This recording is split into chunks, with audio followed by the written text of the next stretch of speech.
What is wealth? Its definition has changed over generations. Digitally savvy and more philanthropic.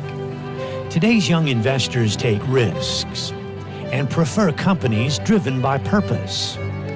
But the global backdrop remains challenging. The banking turmoil continues. The era of easy money is over. China has reopened, but the recovery is nascent. Amid these uncertainties, where are the opportunities? Where should you put your money to work? We gather policymakers, leading investors, and money managers to provide actionable intelligence. This is the Bloomberg Wealth Asia Summit.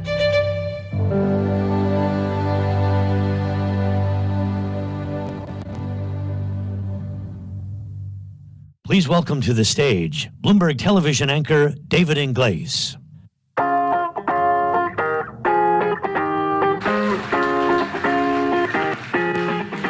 Good morning. I'm either cold or nervous. I'm shaking nonetheless. Thank you. Thank you for being here. Good morning, and thank you for making time. It's funny how we put a date on the calendar months before and everyone shows up. So really appreciate your time today. You know, day in and day out, I work with just fantastic colleagues. So before we actually get things rolling, I'd like everyone to give a round of applause, please, to all the organizers who helped to put this event together. Thank you so much. Okay, so our topic today, wealth, and all the vectors beneath it. We've had, and the optimist in me is screaming to start it off by saying we've had really difficult conversations around wealth recently, whether that's this sort of macro environment we're in, higher inflation, higher rates, you know, your traditional correlations, your hedges, your havens were challenged last year. You know, we're going to be having a really good conversation later on 60-40 portfolios, whether they're back, in what way they're back.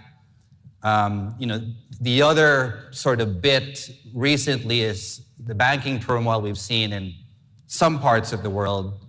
And, you know, the most sacred covenant of wealth, you know, is your hard-earned cash, is it safe in the bank? We've had very difficult conversations around that recently. So enough about me. I mean, you can catch me on TV or for some of you in the elevators, of course. Before I move things along, I'd like to acknowledge, of course, our sponsors for today. HSBC, of course, our founding sponsor that really helped us put this event together. Royal Bank of Canada, our supporting sponsor, and of course, the good folks at Invest Hong Kong, who've also been very helpful in helping us put this thing together, without whom, by the way, we wouldn't be in this fancy place and free coffee. Maybe we'd still have the event, less fancy, you'd have to pay for it. I'm kidding. All right, a lot of the good conversations we'll be having will be here on stage, but by no means, of course, will it be one way. We do encourage everyone to take part. Send your questions in during the discussions. Also, we'll be having a series of poll questions throughout the course of the session.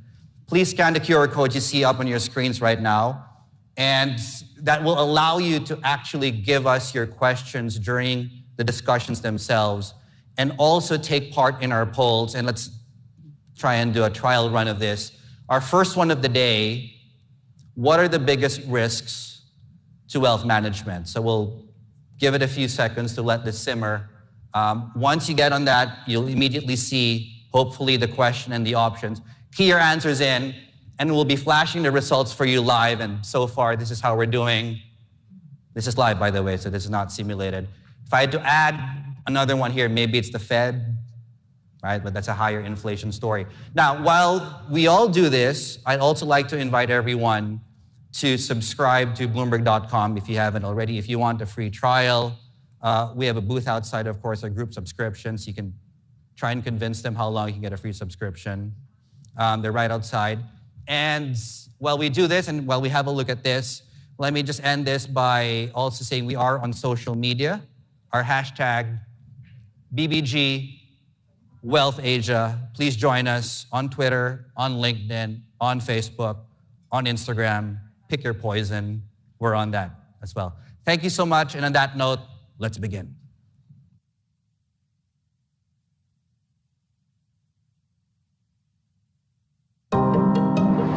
Why should your money be bound to one place when your wealth ambitions are global? Connecting to opportunities overseas should be as seamless as those at home. HSBC offers digital wealth tools, insightful wealth advisory, global support, instant cross-border payments, and easy account opening. It's how we help to remove the frictions that come with banking internationally.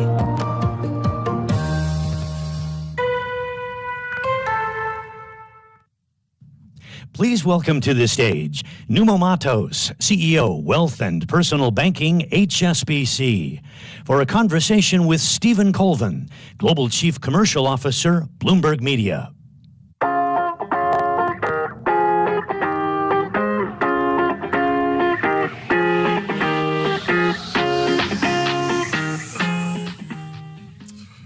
Hello everybody. Great to be here. Nuno, wonderful to be in conversation with you. Perhaps let's start with you providing a brief overview of your role at HSBC. Sure. So first, good morning. I am Nuno Matos. Real pleasure to be here. I run, if you want, the retail and wealth business in HSBC, which means the whole client continuum, from mass market to mass affluent to private banking customers, to whom we deliver, if you want, transactional banking, lending services, wealth services, and insurance and asset management. And we do this around 51 countries to around 41 million customers. So that's what we do. Wow, big responsibility, big operations, wonderful. Now, as just mentioned, it's a complex and tumultuous time out there for investors, for your clients. What are you seeing in terms of the outlook for wealth in general and the trends that are shaping it? Sure.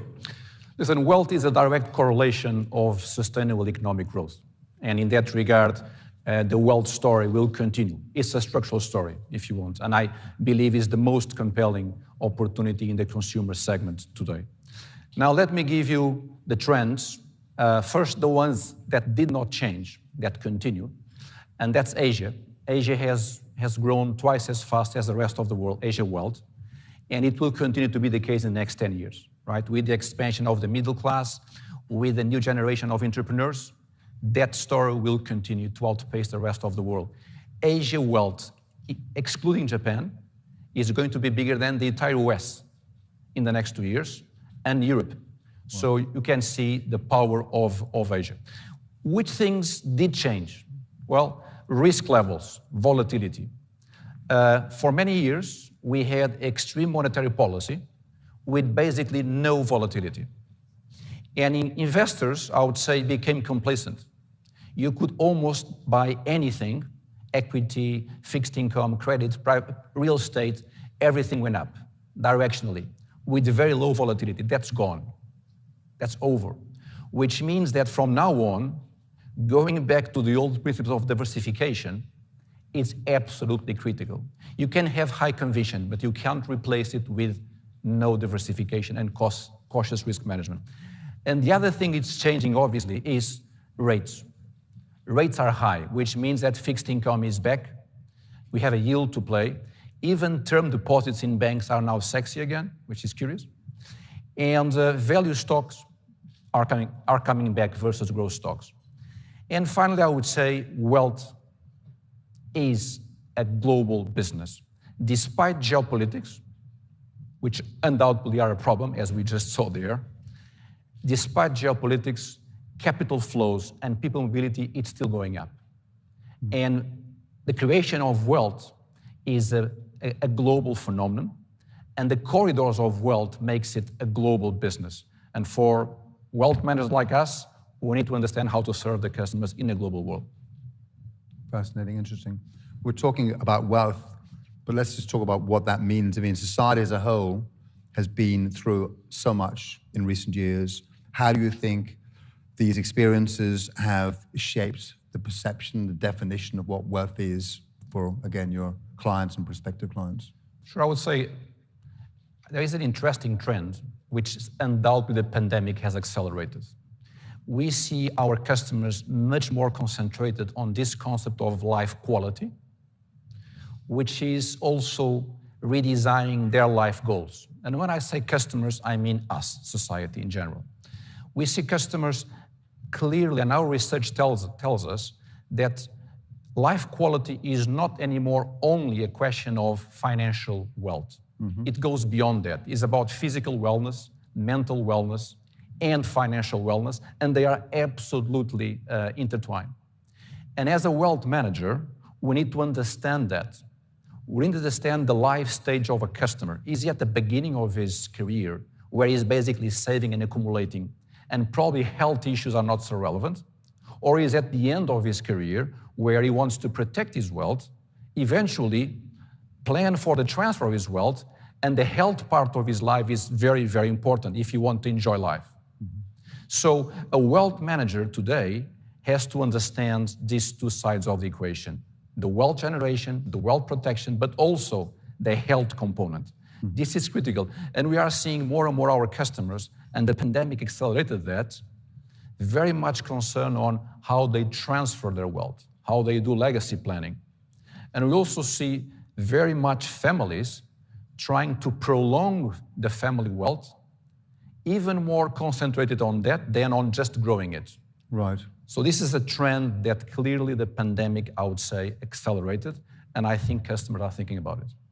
And okay, so that's kind of very interesting, and the different variety of offerings. What does this mean? What does all that mean? The macro trends, the definition of wealth, what it means. What does it mean for your business and HSBC in general, and what you see is in store in the near term? Sure. Well, we want to be the best wealth manager to our customers, right? And since we are in Asia, let me say that in Asia we want to be the best and the biggest.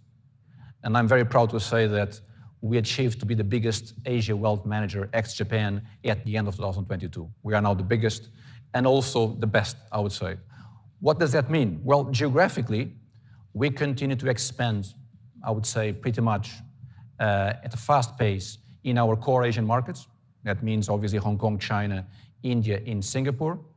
And as a global wealth manager, we have to be strengthening continuously our presence in the international wealth hubs. And we are present in all relevant international hubs in the world. And that means we're constantly building up our New York business, London business, Jersey, Switzerland, Luxembourg, and UAE, apart from the ones I just said. And critically to wealth, as said, wealth is a global business, more global by the day if you want. We need to continue to invest in the corridors, because wealth is created in one part of the world and flows to other parts of the world. You have to be on both sides. So we are building our coverage of the Asian corridors, of the North Asian corridors, of the Middle East corridors, because you need to be covering the world if you want to be a credible, a 360 wealth manager. I also would say that one of the elements that distinguish us is that we are an advisor, meaning we understand who are our customers. We don't talk about products. We talked about our customers. We have to understand their life stages, as I said. We have to understand their risk appetite, their risk tolerance, their financial knowledge. Only after that, you can come with a diversified solution that for sure crosses many asset classes and exposures and locations in the world, so you can be a great wealth manager. And what we are doing is we are building a great frontline people. Just in the last 2 years, we hired 2,000 people to our 5,000 we had in Asia. So we are doubling it, by the way, in the next 5 years from 5,000 to 10,000. And they are going through best-in-class training.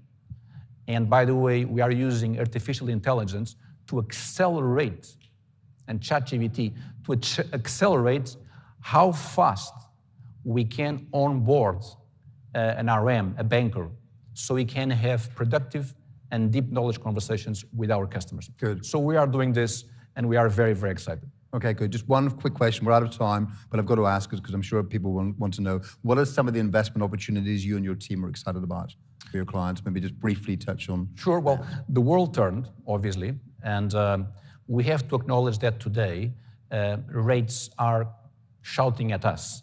They are saying something to us. So we believe that at this moment, going into fixed income is a good opportunity, especially investment grade, because the scenario is still very volatile.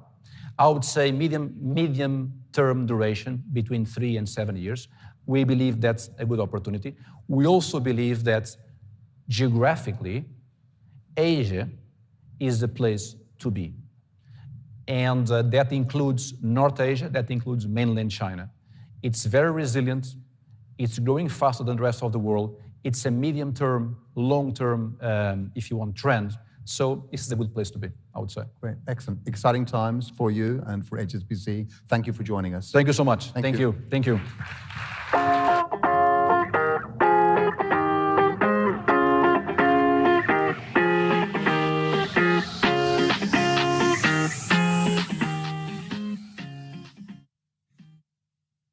Please welcome to the stage Eddie Yu, Chief Executive, Hong Kong Monetary Authority, for a conversation with Bloomberg's David Ingles.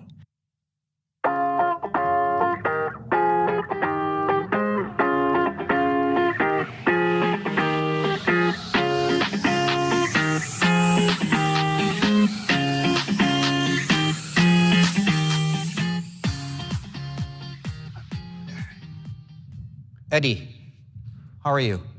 Well, very good. It's great to see so many people in the room, and as Hong Kong is really bouncing back quick, I'm glad that you can all come and feel the buzz here. All right, there's really a vibe, and hope you all had coffee, of course, and really great food outside. A reminder to everyone as well, you can send in your questions on the QR code earlier. If you have any questions for Eddie at any point, I'll do my best to get that in. My timer tells me I now have 19 minutes and 30 seconds left. I think a good starting point would really be, Eddie, just let me know your thoughts. How do you think the economy is doing with this recovery? It's been doing great. If you look at the first quarter of Hong Kong's growth, is 2.7%.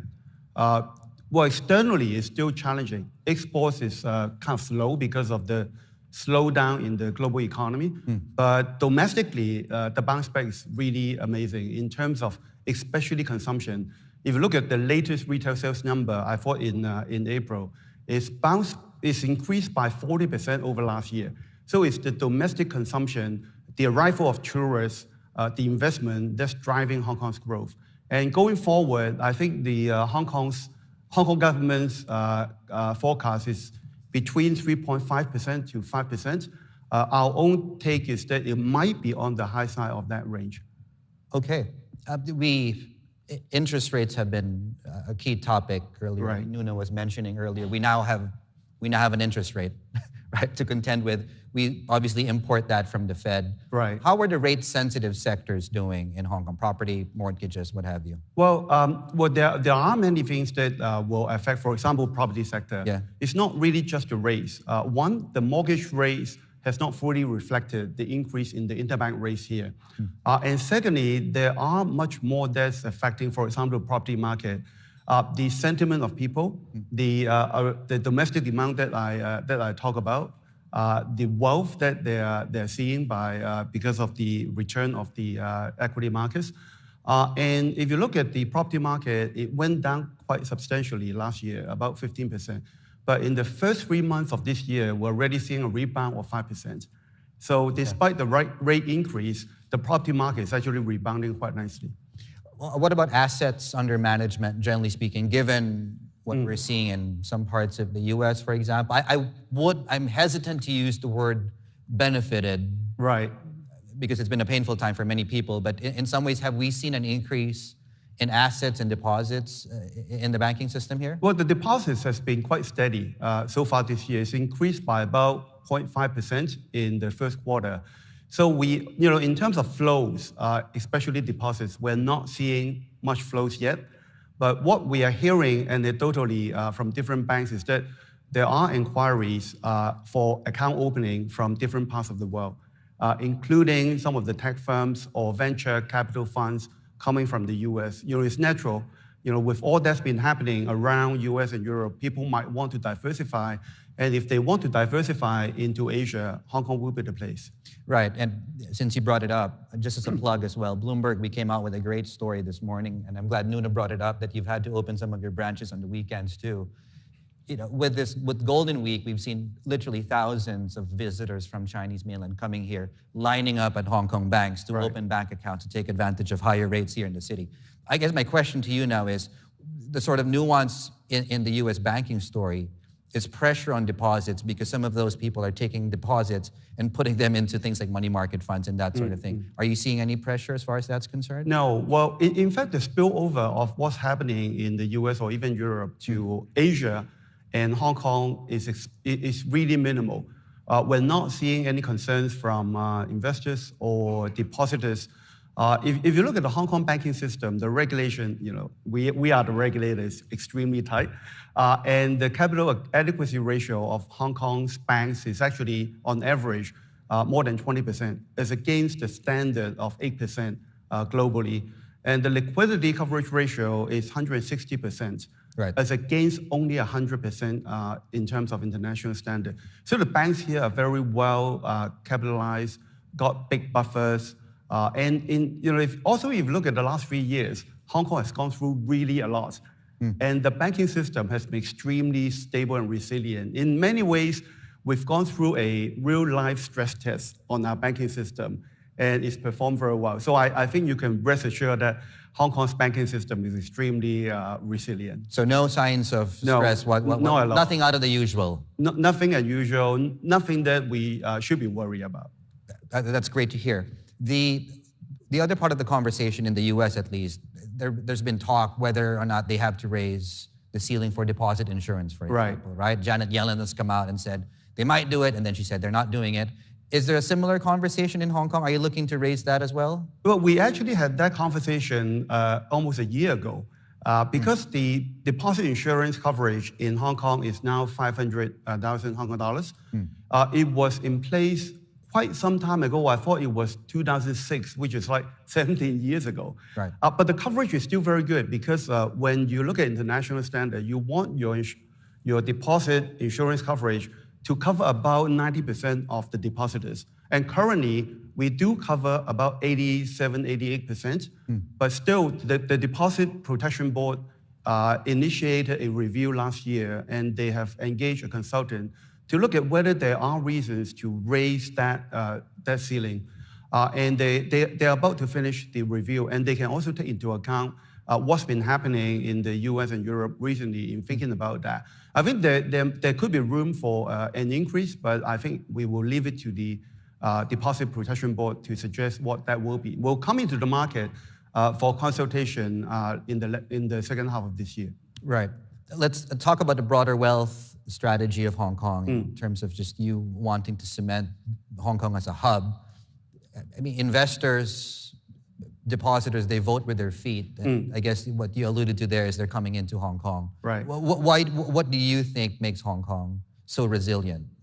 Well, in terms of the resilience of Hong Kong, well, I mentioned about the tight regulation in the banking system.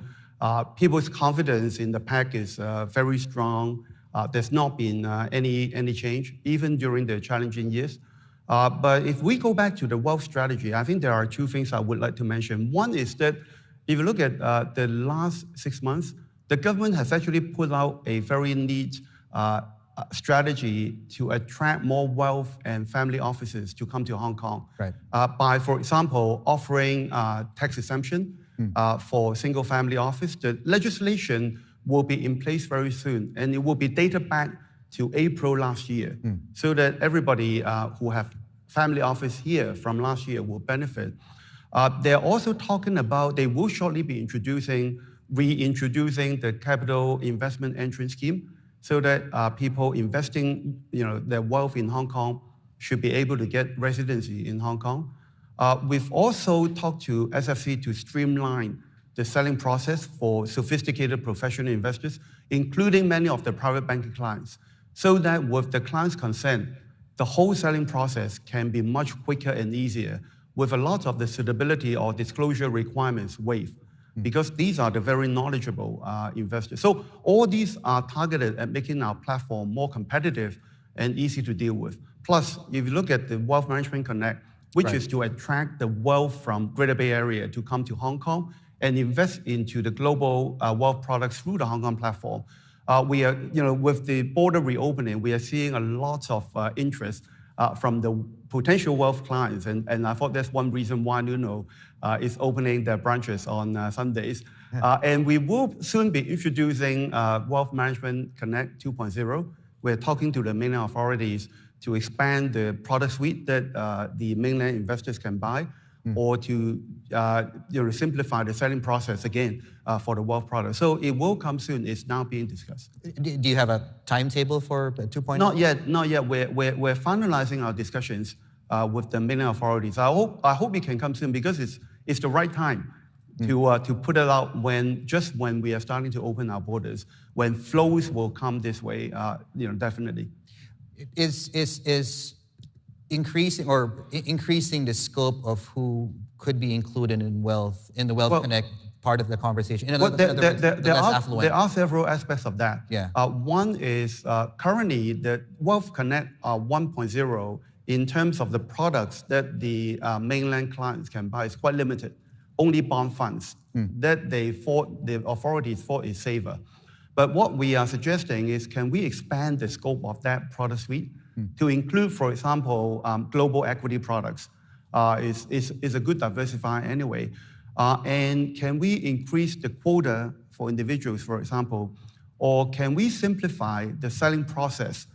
Currently, it's quite restrictive.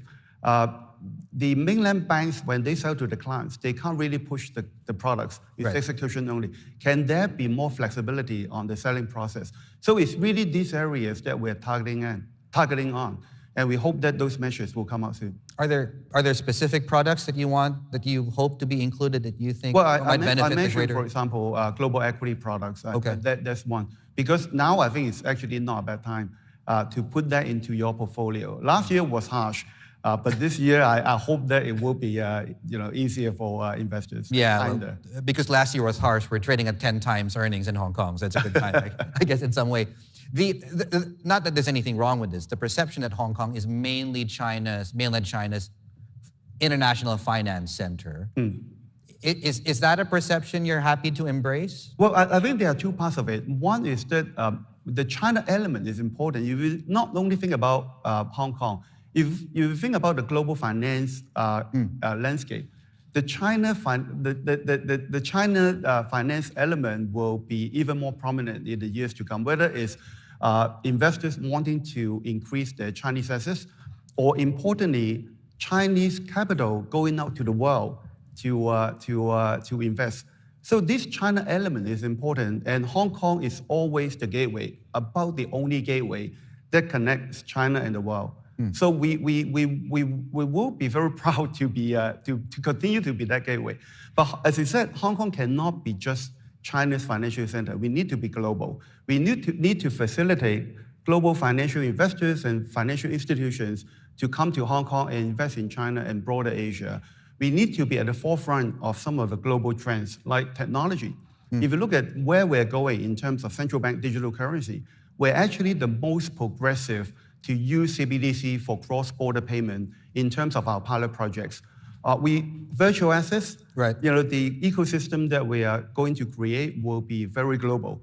The green finance, the green bond market that we have is actually very global. So in terms of the other efforts like fintech or ESG or virtual assets, we really want to put Hong Kong in the forefront of the global landscape. I mean, I was going to bring up virtual assets, but let's talk about it already. June 1st, am I correct? June 1st is when we have retail trading beginning? Yeah.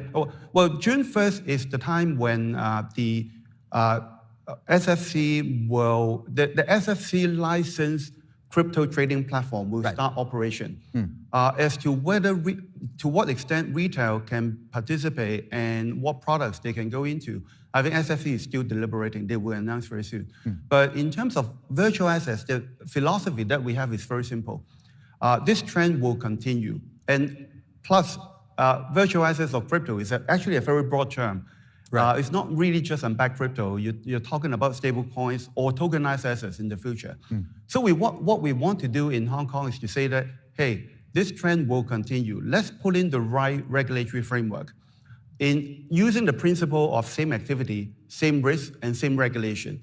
So our regulation will be tight. If you perform any activity that resembles traditional finance, we'll put in the same regulation to you. But under this regulatory framework, whether it's the trading platform for crypto or in future stable coins that we are going to have a legislation, we are working on that. But so under this regulatory framework for trading platforms, stable coins, etc., we will let the industry develop and innovate. We will let them create the ecosystem here. And that actually brings a lot of excitement. But that doesn't mean light touch regulation. If any participant thought that the regulation is too tight, they're welcome to go elsewhere. So we have this regulatory framework. Let's develop our ecosystem here in a healthy and sustainable way. Are there lessons that you've learned from episodes elsewhere? I mean, last year was a challenging year for virtual assets, generally speaking. I mean, Singapore's raising their guardrails on this. You look at those examples. Are there any lessons that you want to take to Hong Kong so mistakes don't happen here? Well, if you look at the Hong Kong approach, we were very tight in the last few years. Our guardrails were like that high, basically sort of forbidding a lot of crypto activities. But now our guardrails is lower to a reasonable and sustainable level. If you look at elsewhere, there's no guardrails in some places. The guardrails are very low. And there you see problem, like FTX. And if you look at FTX, it's really a matter of basic lack of internal controls, like segregation of client assets, meddling their own investments with clients' money, etc. So it's really those lack of basic internal controls that cause the problem. For our regulatory framework, our guardrails are here. And all those wrongdoings by the platforms that we saw in the last 1-2 years will not happen in Hong Kong. And that's how you can have sustainable development of the whole new spectrum. Would you be supportive of traditional finance, traditional banks? Right. Increasing their exposure to virtual asset companies, because that's really one of the key ways that side of the ecosystem get the funding they need to develop. Right. And how cognizant are you of just managing the exposure of traditional banks? And the recent example I can think of is SVB in the US, which I guess in some ways collapsed for different reasons, but just the concentration of the deposit base, with a large part of their clients in tech, Web3, and what have you. I mean, that's really a very good case example, I guess, of how things could go wrong. I think there are two parts of it. Yeah. One is when you talk about the exposure of banks to virtual assets, one is, of course, the exposure on their books. Yeah. That one, the Basel Committee has come out with clear guidance, and we will follow that. It's actually quite straight. If you're talking about unbacked crypto on the books of banks, it will carry a risk weight of, I think, 150% or something like that. So it's very straight. But for banks to do services, provide services for clients relating to virtual assets, we have already put out several guidance notes. We will put out more to let banks know what they should do in terms of, for example, AML, KYC measures to make sure that they really know the client. And for example, how to do the custodial service, what guardrails are needed. So I think there will be clear guidance for traditional finance service provider to be the kind of interaction between their clients and virtual assets. And the SVB issue is really not exactly virtual asset related. It's about concentration of the uninsured depositors. It's about maturity mismatch of their books. It's about the lack of stress tests. All these will not happen in Hong Kong because we basically treat all banks in the same straight regulatory way that we do. Okay, you've taken me back to the banks. You mentioned we were having a conversation earlier. You're looking at the books of the banks, right? Yeah. We've always been looking at the books of the banks all the time. Nothing out of the ordinary? No, not at all. If you think about well, let me give you one number that's there. It's not a special exercise, but we always track those numbers. Yeah. One problem that you saw in some of the US regional banks is the maturity mismatch. They have in their held to maturity books very long duration bonds, and that got really badly hit when rates increased. If you look at the Hong Kong banks, one, the held to maturity part is extremely low. Okay. And secondly, the held to maturity bonds that they hold, the average duration is only 2.3 years. So even if rates increase, the hit on Hong Kong banks is extremely small. So that's the difference that we are seeing and that we are talking about. Okay, and that underscores your point earlier on the resiliency. Correct. Fundamentally on the balance Correct. sheets, there's really nothing to write home about there. Yeah. Just one last question, I guess, on virtual assets here. Predictability in policy is really at the core of this. If you want to attract the best, the biggest in terms of virtual assets, people need to be assured that there's not going to be any change in policy and in a sort of U-turn in that. Can you guarantee that policy certainty will continue and there won't be an about face? I think one good thing about the policy statement that came out last year, Right. at the end of last year, is that it's a joint product by the Hong Kong government and all the regulators, including us, the Securities and Futures Commission, and Insurance Authority. So there's a consensus on how Hong Kong should think about the virtual asset ecosystem. And some of the regulatory framework, like the trading platform that's going to come into effect, the stable coin that's being drafted, they're all laws. The laws will be there and they will be clear for everybody to follow. The guidance notes that we give to banks, they're all in writing form. So, I think the transparency is important. As you said, people need to know what kind of regime you're operating before they come to develop their business here. And I thought the transparency, the clarity that we want to provide is all in the laws and the guidance notes that we produce. Right. I mean, you guys have gone through a very long process on this consultation process as well. We have 2 minutes left, and I'm curious, have you ever done an interview with international media where the Hong Kong peg hasn't come up? Well, it's always there, so I'm surprised that you're not asking. All right, that puts me in a difficult situation. For the record, the peg will remain, don't worry. We have no intention, no plan at all to change the peg. The peg has, this year is actually the 40th anniversary of the peg. It was there from 1983. Okay. It's gone through I don't know how many financial crises and different business cycles.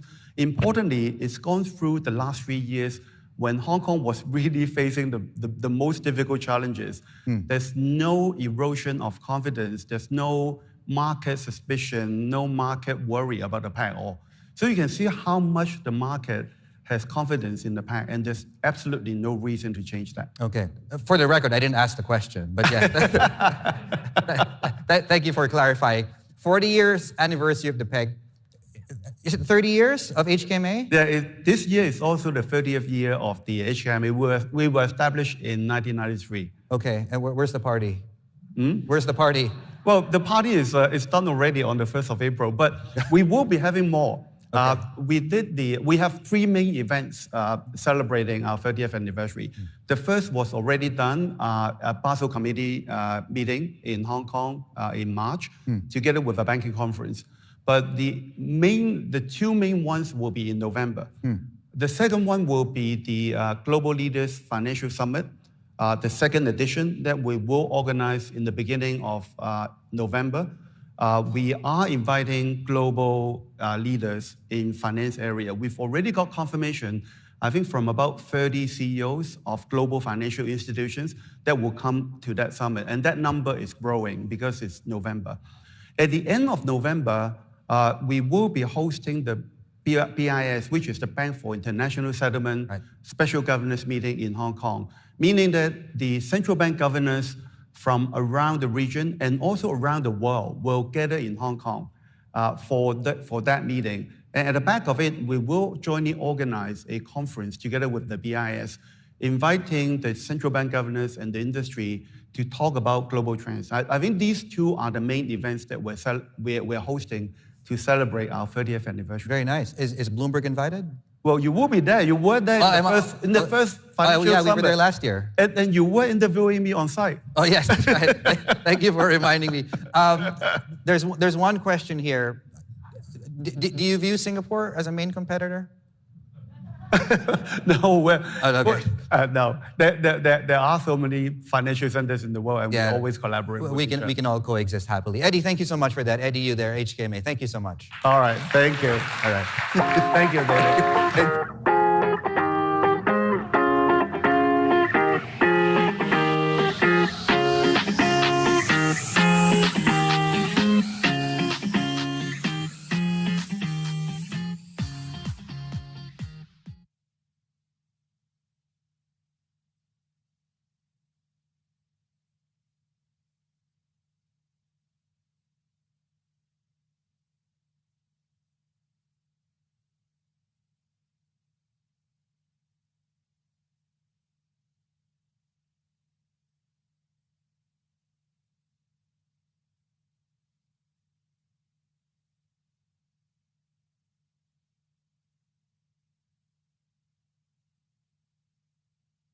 Please welcome to the stage Ruth Shapiro, co-founder and CEO at the Center for Asian Philanthropy and Society, and Annabelle Spring, CEO, Global Private Banking and Wealth, HSBC, for a conversation with Vannadawa Ramchandani, APAC Head of Corporate Philanthropy at Bloomberg.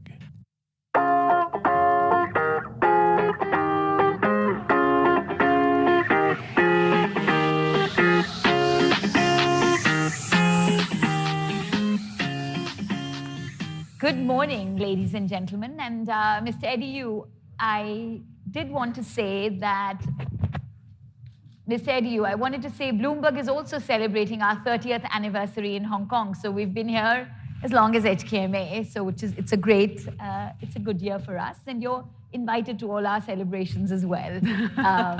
In any case, thank you for joining us this morning for this panel on sharing the wealth. So according to McKinsey Global Institute, the world is wealthier than ever before, with its net worth tripling from 2000 to 2020. And in Asia Pacific, the wealth has grown fourfold, with the region now accounting for some 42% of global wealth. And Mr. Nuno Matos just said, it's going to be bigger than the entire West in the next 2 years. So, yet our philanthropic giving is not keeping up. Why? According to the research by the Center for Asian Philanthropy and Society that Ruth leads, over 700 billion per year of this wealth in Asia could be activated for good if we were to match the US in terms of philanthropic spend. So Ruth, I'd like to start with you. What is holding us back?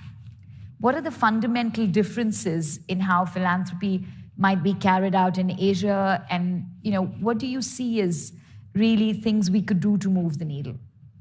Well, thank you very much for the question, and thank you, Bloomberg, for inviting me to the stage. And thank all of you. The light is bright, so I'm assuming that you look enraptured and interested in everything we have to say, since I can't see you. But let me just say, we use words like philanthropy, foundations, donations, as if they mean exactly the same thing all over the world. And in fact, it works differently in Asia. So we have to realize, yes, Asia is home to 60% of the world's population. Right now, 40% of the world's wealth. But aside from a few countries and economies, Korea, Singapore, Japan, and Taiwan, Asia is still primarily emerging markets, low and medium income, which means that they have different challenges than you would have in Europe and the United States. We also know that in Asia, 85% of all companies are still family dominated, and that is true from SMEs up to the big corporations. So that has pretty profound implications. When you think about philanthropy in the United States, for example, you think of Ford and Gates and Rockefeller foundations. But in Asia, there aren't any of those. Most of the money is routed through the company. And so what you get is, a kind of a merging of philanthropy, personal philanthropy, CSR, local knowledge, R&D, and business development together. We actually feel that that's actually a pretty sustainable model, because when you create those win-win types of scenarios, then the project or the intervention or the product even is more likely to be carried on and not bound up in the interests of a particular person in a particular moment. And is there anything that you think we could do to kind of accelerate?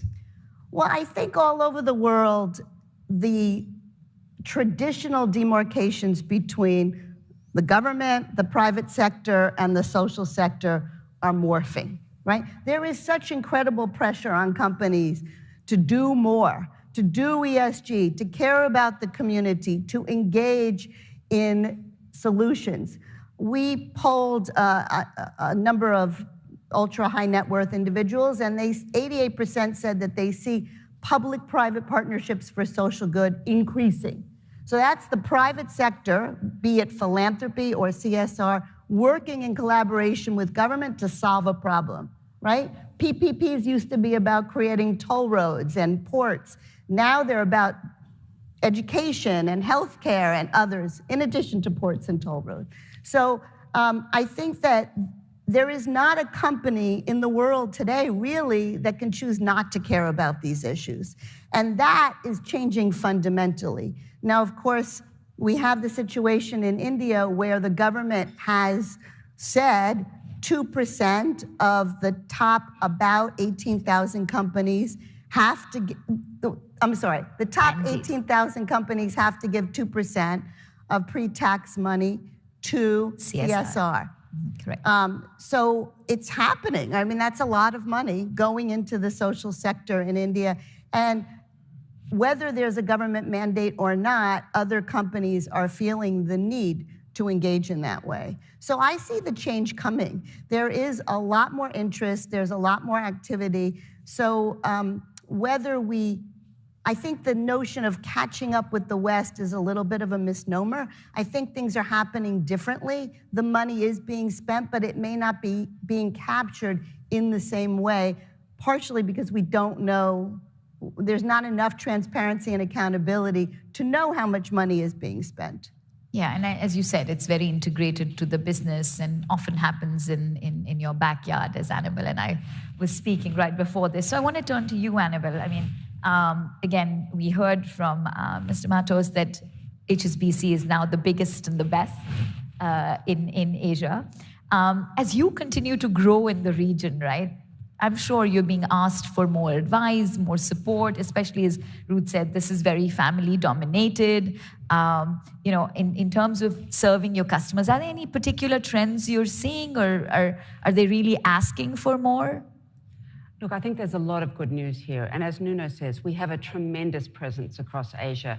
And at this end of the space, particularly in philanthropy, we've really invested across Asia to be able to support our clients. And we've invested in our business. So dramatic growth in China, in Thailand, we're launching in India next year. So we're speaking really from a position of strength and really understanding the market for philanthropy when I say this. The news is really good because we're getting this question from our clients. We're getting it more than we've ever had. And I'm not sure if that's stimulated by COVID or just a realization of the importance of humanity or what's happening in climate change, but we're getting a lot of interest in philanthropy. And Hong Kong, with its multi-generational wealth and pockets of Singapore and obviously pockets of Southeast Asia, they've been there for a while. And there's some really good examples of multi-generational foundations there that have made a real impact. But in the newer wealth, as you talked about, some of the markets that have been emerging, and let me just pick China for an example, we're seeing a lot of interest. And to give some statistics to that, what we've seen for families and individuals with over $1 billion RMB, we've seen that investment in philanthropy triple over the last 5 years, according to the Center of Philanthropic Research. And that's really important. But I'd like to just echo some of the themes that Ruth talked about with Asian giving, because there are some really important themes that do differentiate it from Europe and the US. And the first theme is that Asian giving tends to be very tangible. It's very aligned to societal aims, to community aims. It's very aligned to government expectations. And that's a mix of emerging markets and not being the gap to UN and basically development goals. So a lot of that investment's going into health, it's going into education, it's going into the really basic social infrastructure and close to the communities that have supported the givers. That's a really important trend. Also, Asians tend to work closely in their communities to really give back to their communities. So it's quite tangible. You see less of the policy and the advocacy sort of giving that you see from a Ford Foundation or from the Gates. It's much more tangible. And I think that's really encouraging, particularly when you look at the needs of the communities that we're dealing with. In North Asia, it's a lot about education, and it's evolving from basic education up until mental health of students, increasingly important through COVID, teacher quality. In South Asia, it's health, it's sanitation, it's really improving living conditions, particularly in India as we look at pollution and things like that. So some very important trends. I agree with Ruth also that it does tend to be in Asia through the corporation. A little bit of an evolution towards endowments, particularly in more sophisticated markets. Hong Kong, Singapore, as you heard from Eddie, definitely encouraging family offices and encouraging endowments. That's very encouraging. And the final thing, you can't talk about Asian philanthropy without talking about next gen and millennials. That is creating a surge of interest in philanthropy, and that's incredibly exciting. And I think it's changing the shape of philanthropy, and it will change it a lot in Asia. Thank you. That's great. I actually want to pick up on a couple of things both of you said. You know, one trend that I've noticed, and I'm sure a lot of people in this room must have noticed, that there's a lot of more conversation around impact investing, blended finance, and how this next generation, and I know you both touched on that, are really changing the way they do business. So they're really bringing purpose to their business, to their investment portfolios, to their philanthropy. So it's not really separate anymore, right? It's very much a holistic view. And in fact, the Impact was launched, I think, in 2016 by a group of visionary families to do just that, right? Align their assets to their values. So if I can ask, for both of you to share your experience around that. I know, for example, you touched on climate and how that can be integrated into some of their decisions, both in the business but also in the philanthropic giving. And then I'll come back to you, Ruth. I think the first question that we ask any of our clients, and particularly families, is what's their why? And that's not just about their philanthropy, that's about themselves, understanding what they want to invest in, how do they feel about their health, their well-being, their communities, the world. That why used to be, in particular in philanthropy, about investing back in that community that supported them. But what we're hearing now is that why is changing to a purpose and to a passion. And that's changing the where of where they're investing and where their philanthropy is going. And that where might be expressed particularly when we look at next gen, and they are more considerably looking at this, and also millennials, that where is turning outwards, and it's turning global. It's turning towards the environment and the things that they see as pressing changes. And we're seeing that come through in their investments. First, actually, in their businesses. We're having lots of conversations around energy transition, recycling waste in hotel chains. So we'll talk about their businesses. Then we'll talk about their investments and whether that's excluding certain things that they don't want to invest in, or putting an ESG thematic through their investments, or particularly thematics they might want to put in, or sometimes it's concentrated investments for impact. So really investing to change certain aspects. So investing in battery research, et cetera, for the purposes of a commercial return. When we get to the how, though, of philanthropy, that's a really interesting blend, because suddenly we're looking at business, investment, philanthropy, and impact investing in particular, in a continuum. And what philanthropy gives our families and our individuals and our endowments a chance to do is to really look at their impact investing in a philanthropic view, and start to look at impact investing as catalytic capital.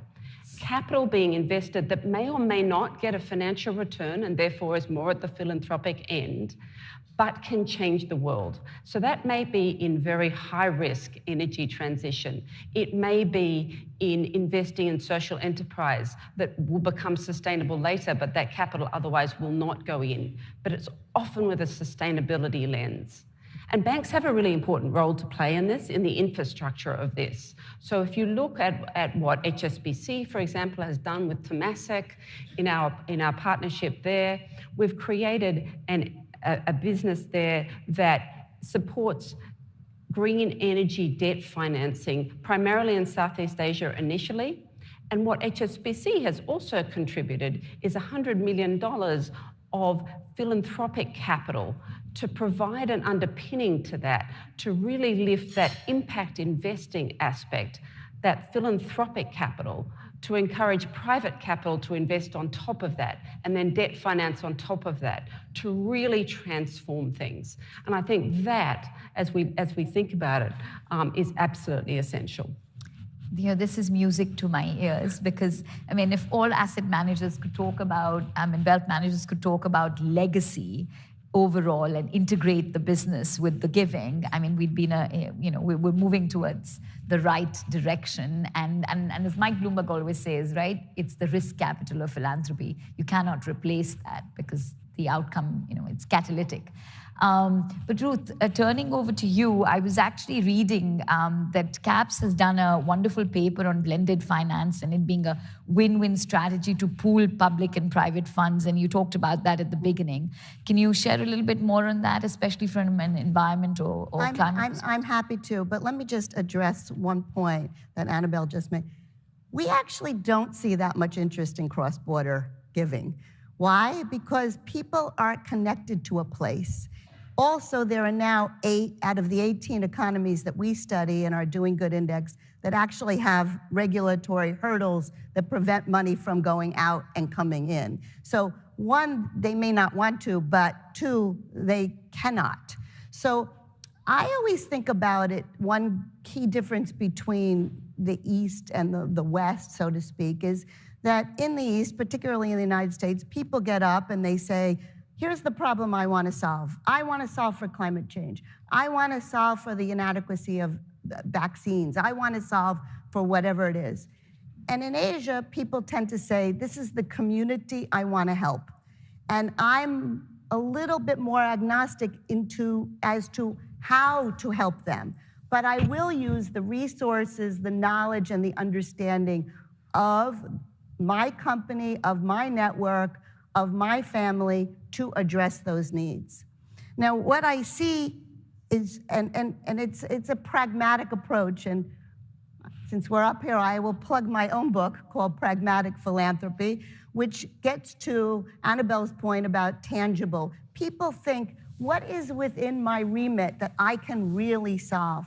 And I'm not taking the place of government, I'm working alongside government, because in Asia, it is critical to work with government, not counter to government. These are all, after all, the people in this room and the people listening are in business and want to stay in business. So you work with government, not against government.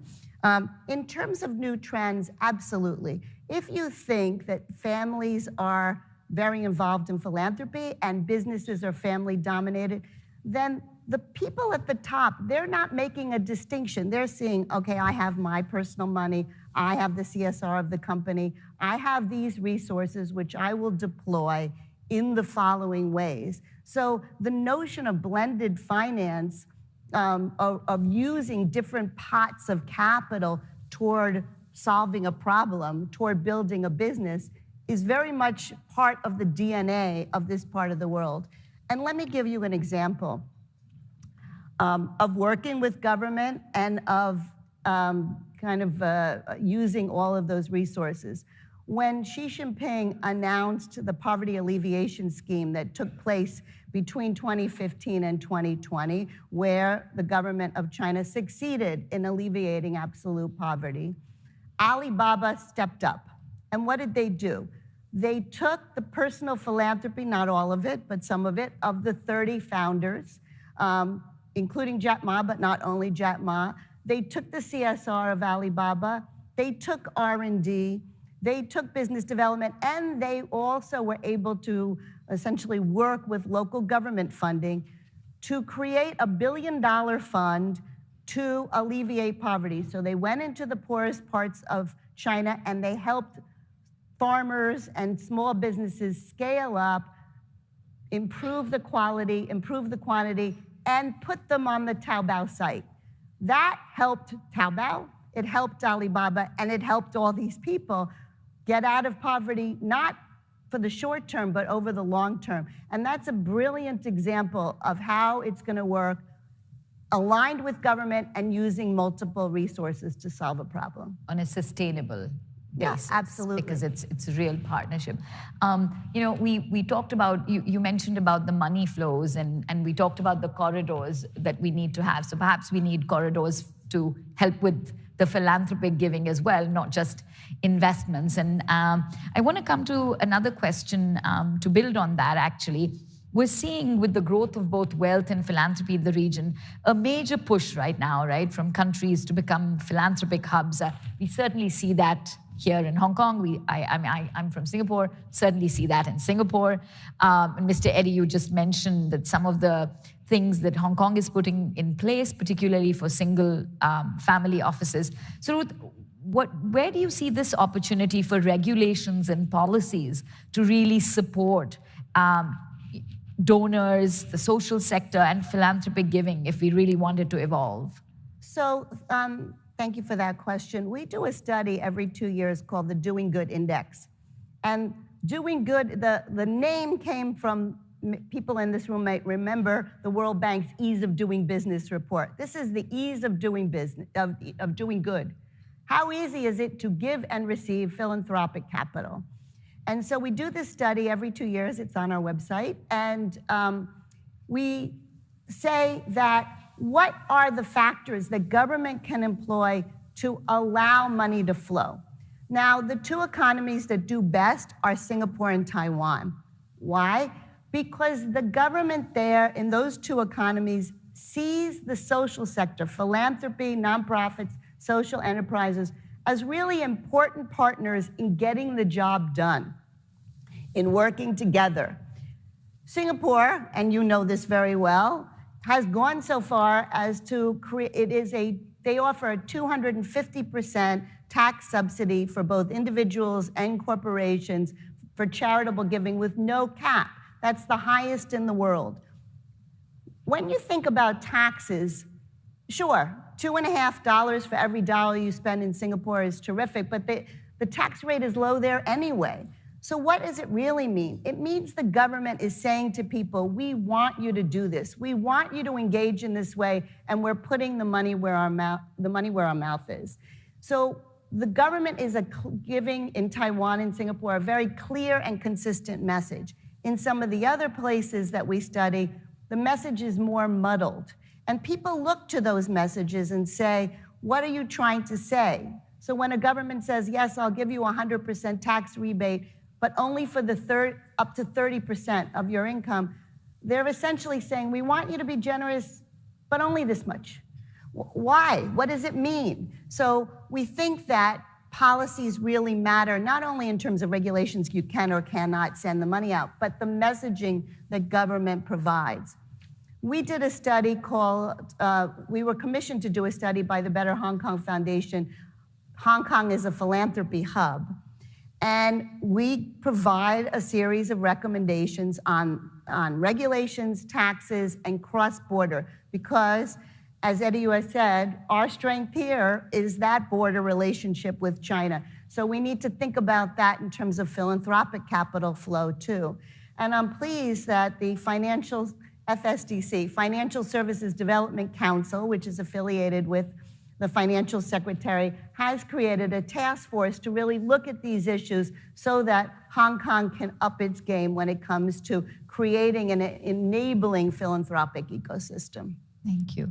Annabelle, I wanted to ask you we've got a question, and I wanted to ask you that. But before that, just building on what Ruth was saying, have you, given your experience in Europe, could you compare and contrast and what Asia can learn, perhaps, in terms of regulations and policies? I might just build on what Ruth said, because I do agree that the corridors really do need improvement. And we've just done the work for a client who has structured an endowment in Hong Kong as a result of an IPO that will allow him to take his dividends and invest philanthropically in China in hospitals. So this is the sort of work, but it's very carefully structured to help that cross-border flow. I think that we can do more with regulation and with policy to achieve that, because I think there's a lot of desire to have that happen. That's really important. I think one thing, though, other than asking government for policy help, which is always good, I think there's a lot that families can do themselves. And what we've seen, you mentioned impact. What we've seen in Europe and Asia is a lot more sharing. I appreciate something that Ruth said, which is our Asian families are intensely private. And this giving is intensely private. It's often local, it's often done extremely carefully and quietly through their businesses or through their families.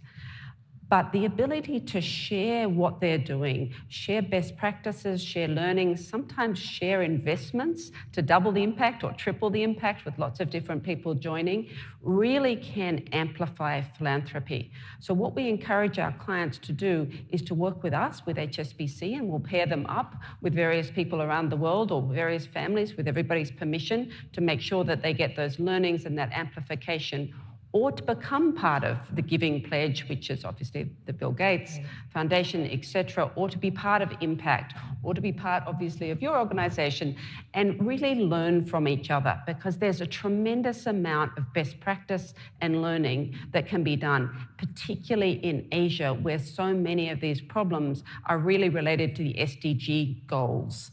And those SDG goals and the gap to SDG goals is greater, unfortunately, in many of these emerging economies, as you mentioned, and many of these communities. And that's a lot of the targeting and giving. And so learning best practices really can make a huge impact. It's really creating an ecosystem, because Absolutely. we can't boil the ocean alone, quite honestly. I'm going to take the question from the audience, Annabelle, for you. I mean, I know you've touched on a lot of this already, but what can be done, what more can be done, I guess, to alter the behavior of family-dominated corporations to be more involved in philanthropy genuinely, is the question. You know, I mentioned the first question that we talk to any of our families or our clients about is why. And that why question is an essential part of people's personas. It's an essential part of family purpose, business purpose. It's the easiest question to ask, and it's the hardest question to answer. But what we find is, as families delve into what is their why, sometimes it's they want to teach their family values to their children, and those family values can be expressed through philanthropy. The next gen can be involved in businesses through philanthropy. They can express their passions through philanthropy. And what we find is there's a real correlation to family values, family legacy that's being expressed now, not just through the business, as those businesses diversify and grow, but actually through a core family of tenet of what do we stand for? What is our brand name? What do we want people in our communities to think of when they think of our brand? And that's really absolutely essential. There's a family in India that always comes to mind. They have a very high quality brand in their particular business, and they express that high quality brand through their philanthropy as well. So their philanthropy is all about quality. And it's really interesting to see how that's developed their business as well as developed their next gen and their interest in the business, and how that business has grown from an understanding of the correlation with philanthropy and really practiced. So that's been fantastic to see. But that why conversation is the most important conversation that we need to have with a client. And we want our clients to have amongst their own families and their own businesses. But I do think that legacy is important. Family values are absolutely important. And I usually I'll ask the audience, everyone has heard of Rockefeller, but how many people can name the company that made Rockefeller wealthy? Maybe the people in this room are above average, can name Standard Oil, but in my experience, most people can't. And it's because of their philanthropy. It's because Rockefeller has engaged with philanthropy. I don't think Bill Gates will be remembered for an operating system that actually won't exist, won't even mean anything to our children's children. So I think philanthropy, it's very clear what the impact can be for a family, their legacy, and for their values to remain in perpetuity going forward beyond themselves. This has been a fascinating conversation. We're out of time, but I wanted to just say one thing and get maybe one last thought from you. I know Francis Billin, the head of Christie's for Asia, has said that purchasing art is a philanthropic act. And recently I was reading in Forbes that NFTs for art and philanthropy are crypto's new act. So I wanted to ask both of you quickly, I've been told that we're out of time, maybe to share one trend that you think is philanthropy's new act, particularly for Asia. I think we've touched on it throughout this conversation. You know, it used to be Philanthropy and nonprofits were over here. For-profit investment in companies were over here. And over the past 30 years, all the terrain in between has been erupting with innovation and new ideas and new ways to use capital to solve a problem. I only see that continuing. I see that innovation. I see the use of profit, businesses to solve problems, and I think it's a very exciting time. Slightly different tilt on that. I'd take innovation into technology, and I would look at the ability to use technology in two ways.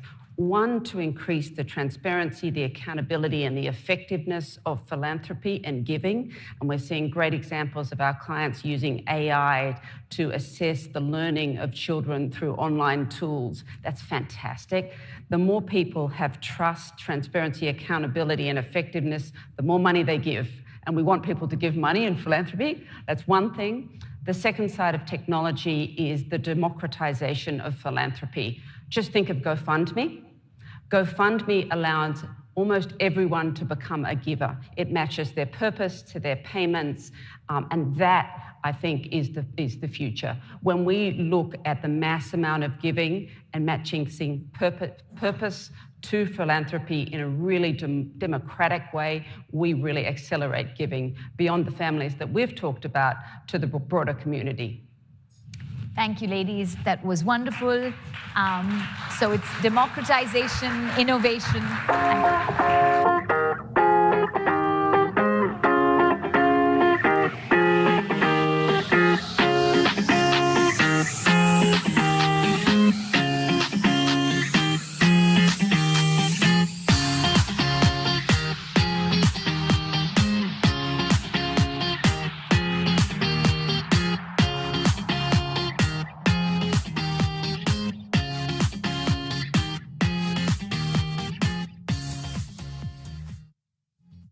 Please welcome to the stage Adrian Cheng, CEO, New World Development Company Limited, and founder, the Wemp Foundation, for a conversation with Bloomberg's Madeline Lim.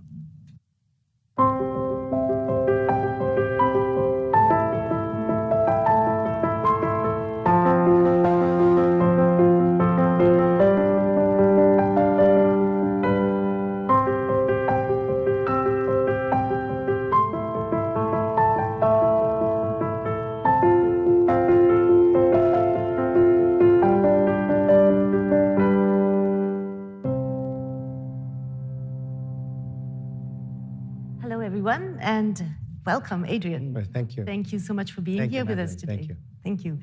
We want to talk as normally when we talk. Obviously, we talk to you at Bloomberg about as the CEO of the New World Development, and we talk about property prices. But that's not what we're going to do today. We're going to talk about WEMP, your foundation. W stands for well-being, EQ, mental health, and parenting. Can you tell us a bit about how you got to set up this foundation? Was this you set it up during the pandemic, but was it the pandemic the thing that sparked the decision, or is this more longer-term interest? So for the past 6-7 years, I've always focused on children charities. So children it's a group and a target audience that I've been trying to help. And I think during the pandemics, I think you can see pressures mounting. There's a lot of problems in under-resourced and underprivileged families. Divorce cases has risen a lot. You see fathers unemployed, mothers having mental problems, and also a lot of families are broken. So, and the most vulnerable group is actually children. Mm-hmm. So many times you talk about physical abuse, but people don't talk about mental abuse, especially in children. And during the pandemic times, you see that the past 3-4 years, there's 40% increase in the number of children's psychiatric cases in hospitals. So I started to think about children, and what's the most important thing about children is their mental health has to be healthy. Mm-hmm. And this is a problem that will lead to a different adulthood. So as a result, I started a WEMP, which focuses on children's mental health to promote, to support the wellness and the well-being, the mental health in children. And according to WHO, 40% of Hong Kong children has very mild symptoms in mental disorder, insomnia, anxiety, attack, all these cases, because you have three components. One is parenting, second is schools, and third is the children himself. So that triangle is very important, and most important factor is actually parenting. So a positive parenting and a negative parenting will directly affect the children's future. And so that's something we need to focus on a lot. So for example, what we did was, our target audience are basically low-income families, under-resourced children, and also schools that need our help. And we partner with a lot of NGOs like St. James Settlements, Bolan Kok, Sing Kong Wui, to source these schools in quite more under-resourced districts, and focusing on these target audience. How do you, so what you're really actually trying to do is change the way people communicate with each other and give children and parents the ability to have conversations, right? That's a really big task. So how do you ensure that this progress actually happens, that you actually have the impact that you're looking for when you set up a program like this? So first, one program is like a triangle. We have the public awareness program first, which we already have served 10,000 children and 20,000 parents. And we cover around 30 schools per year doing positive parenting workshop with specialists from doctors and also therapists. Doctors like Dr. Phyllis Chan from the Queen's Mary Hospital, ex-psychiatry department head, really curating the program to raise public awareness. Then we have emergency cases that we have already helped around 80 cases for kids who have immediate needs for mental therapy because they probably had a physical abuse problem by the parents, or they have all sorts of reasons. And funny enough, in Hong Kong, it takes 2 years for a kid to seek help in a public hospital for mental health. So that's why web is important, that we can actually go into this gap and try to help cases that are in need. So at the bottom, we have the public awareness program. On the top, we have the emergency cases program. And now we're venturing out into kindergarten, trying to help 9,000 parents, working with also the government, hoping to get government funding in going to do positive parenting in kindergartens as well. Yes. So and social impact is also impact. So we have impact measurements from third-party institutions, for example, Ernst & Young doing our social impact measurement. But most important thing is to really go down into the program and find gaps that because many times when we are looking at crafting a program, we think we're doing that, and we have this feel-good effect, and we want to help all the children. But once we're going to the program itself, we felt that there's a lot of problems and gaps that are not well designed. So for example, for our awareness program, which we implemented in all the under-resourced districts, such as Sham Shui Po, I did a visit a few weeks ago on one Saturday, and it was a public awareness program. 60 parents enrolled, and we have sessions, we have therapists, and we have self-help group. The parents were very happy. We have volunteers helping them to understand the problems. They're talking about their problem. They're sharing their sorrows about family problems and so forth. But then I asked a question. I said, "What school is this?" This school is a subsidized school. 30% of the schools are really, really under-resourced and underprivileged families who live in subdivided housings or really bad conditions, conditional housings.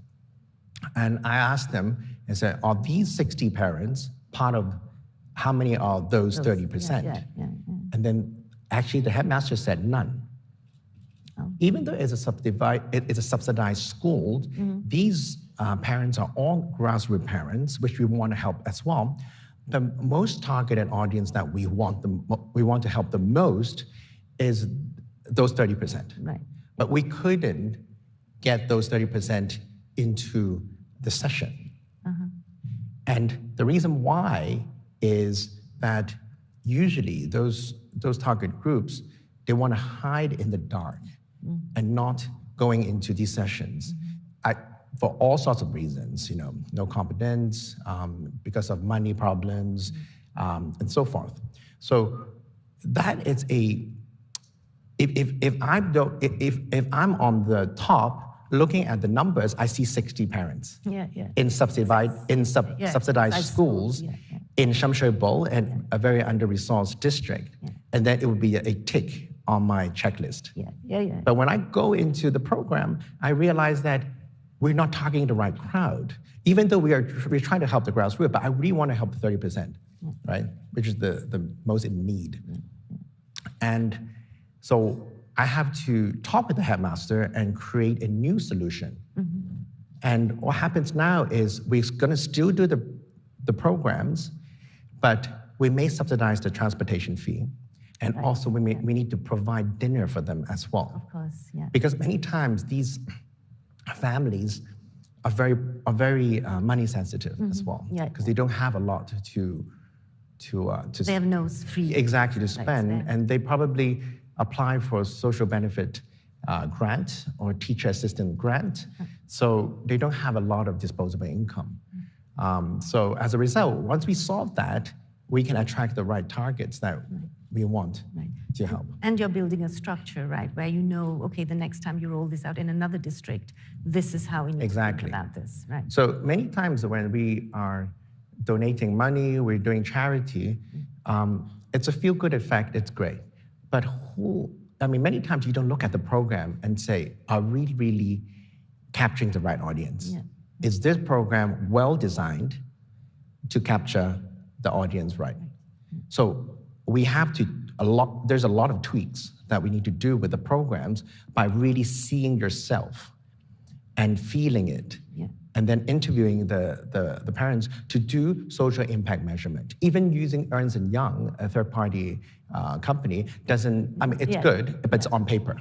But once you go into the program, you realize that there's so many tweaks that you need to do.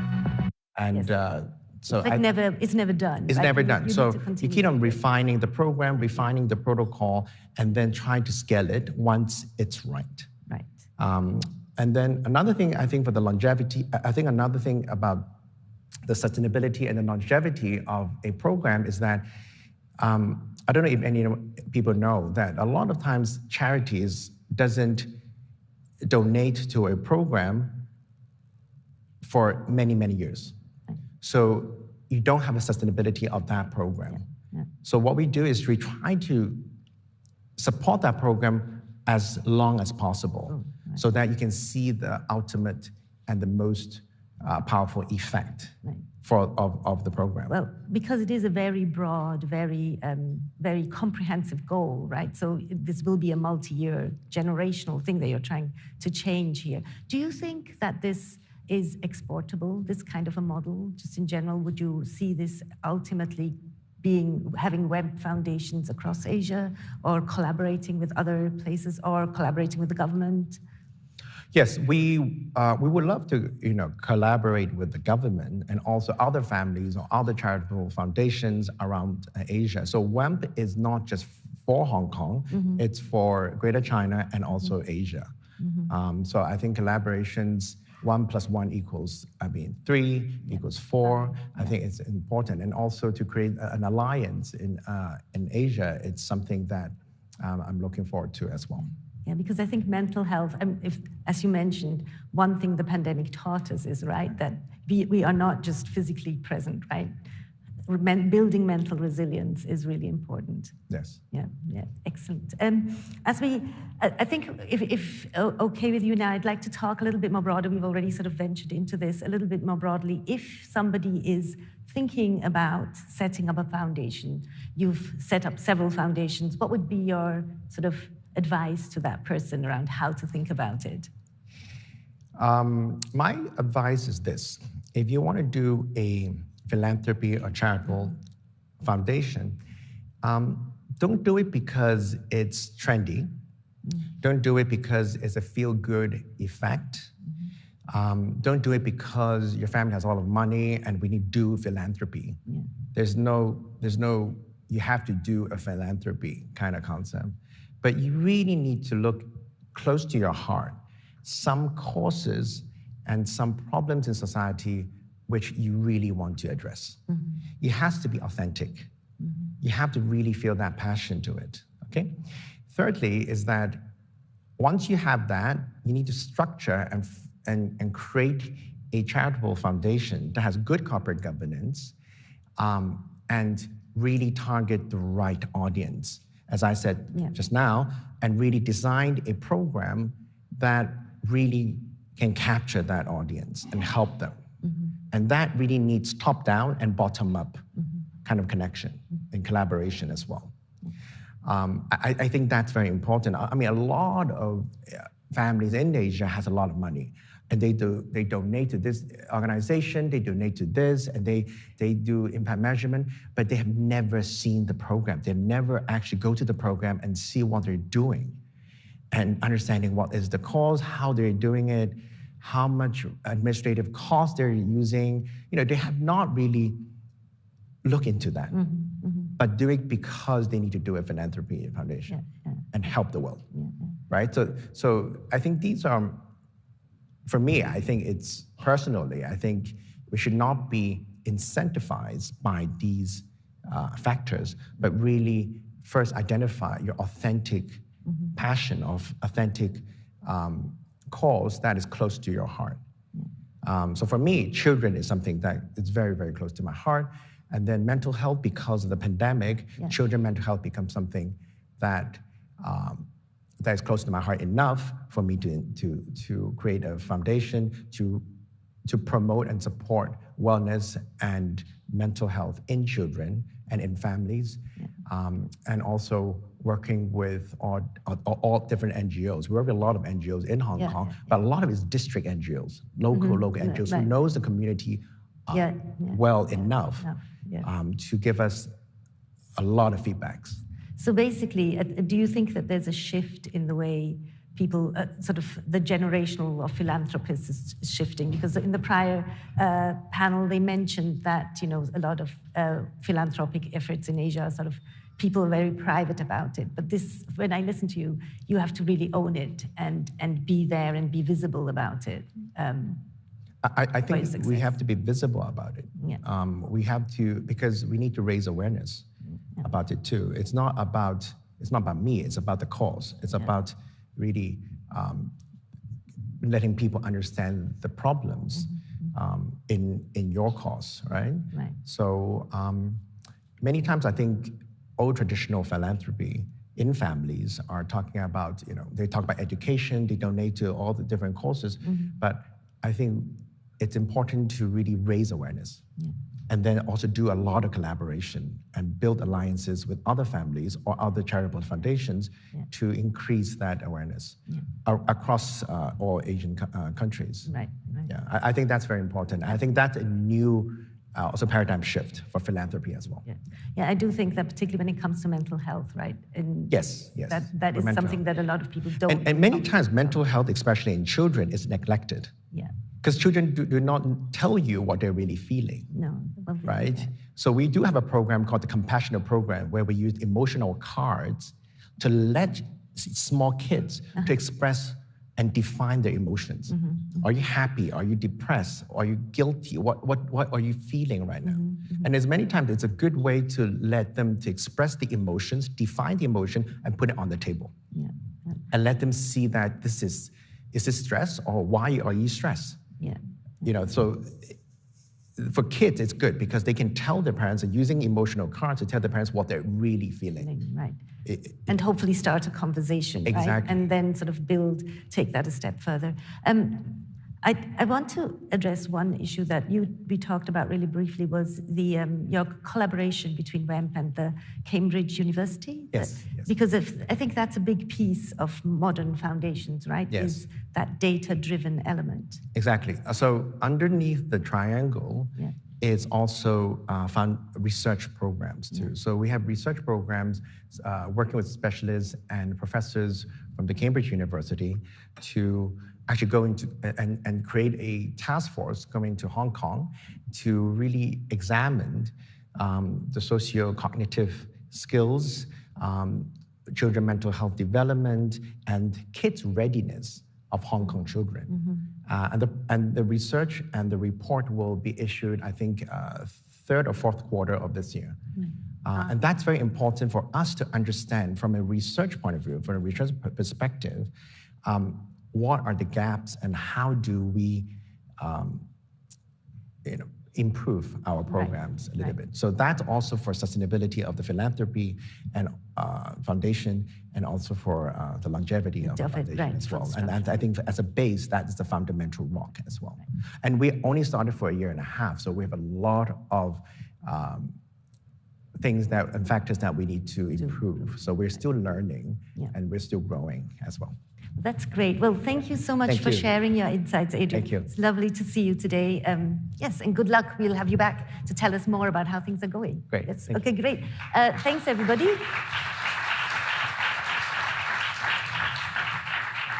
Just a quick programming note. We are now going to a short coffee break. Please be back in 10-15 minutes. Thank you very much. Thank you so much.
Please take your seats. The program will begin in 5 minutes.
Please take your seats. The program is about to begin.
Please take your seats. The program is about to begin.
Please take your seats. Our program will now begin.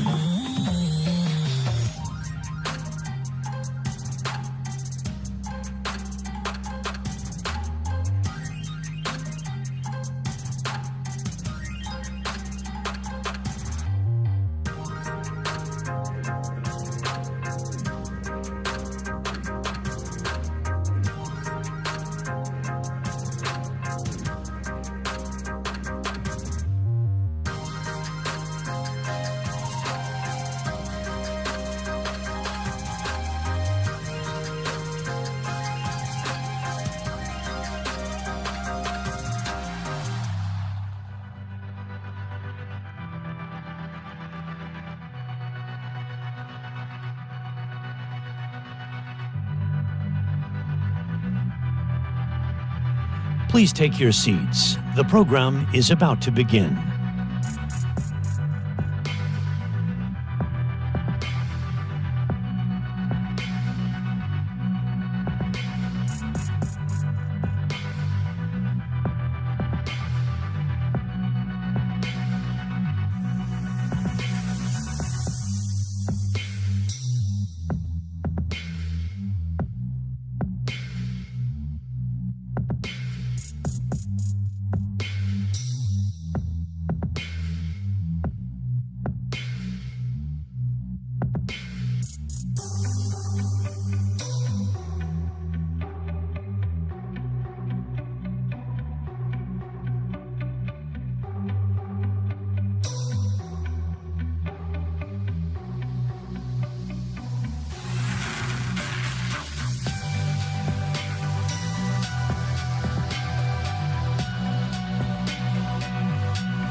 Please take your seats. The program is about to begin.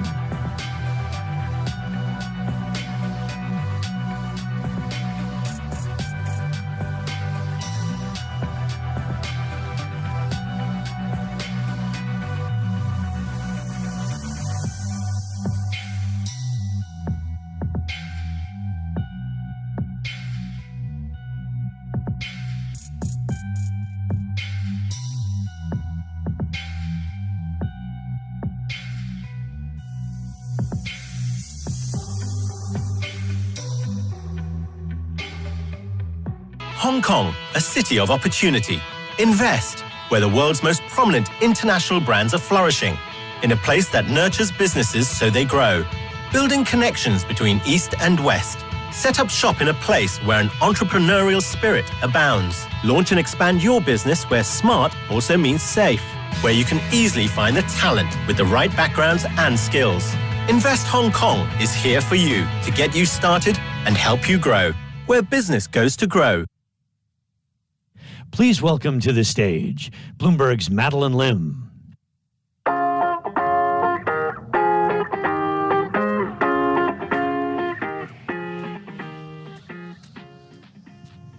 Hello, everybody. Welcome back. I hope you had a bit of coffee, some pastries, and above all, some really good conversations and made some new connections. We will continue on. Our show must go on with more interesting thoughts and conversations. Thank you very much, and please enjoy the rest of the day.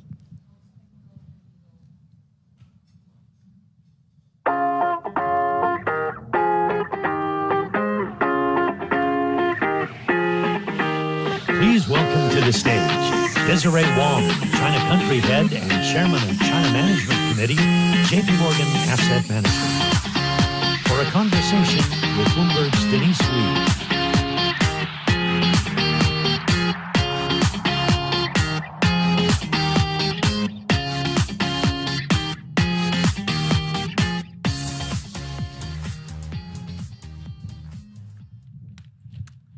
Hello, everyone. Thank you for joining us today. And I'm really happy to have Desiree Wong, China Country Head for JPMorgan Asset.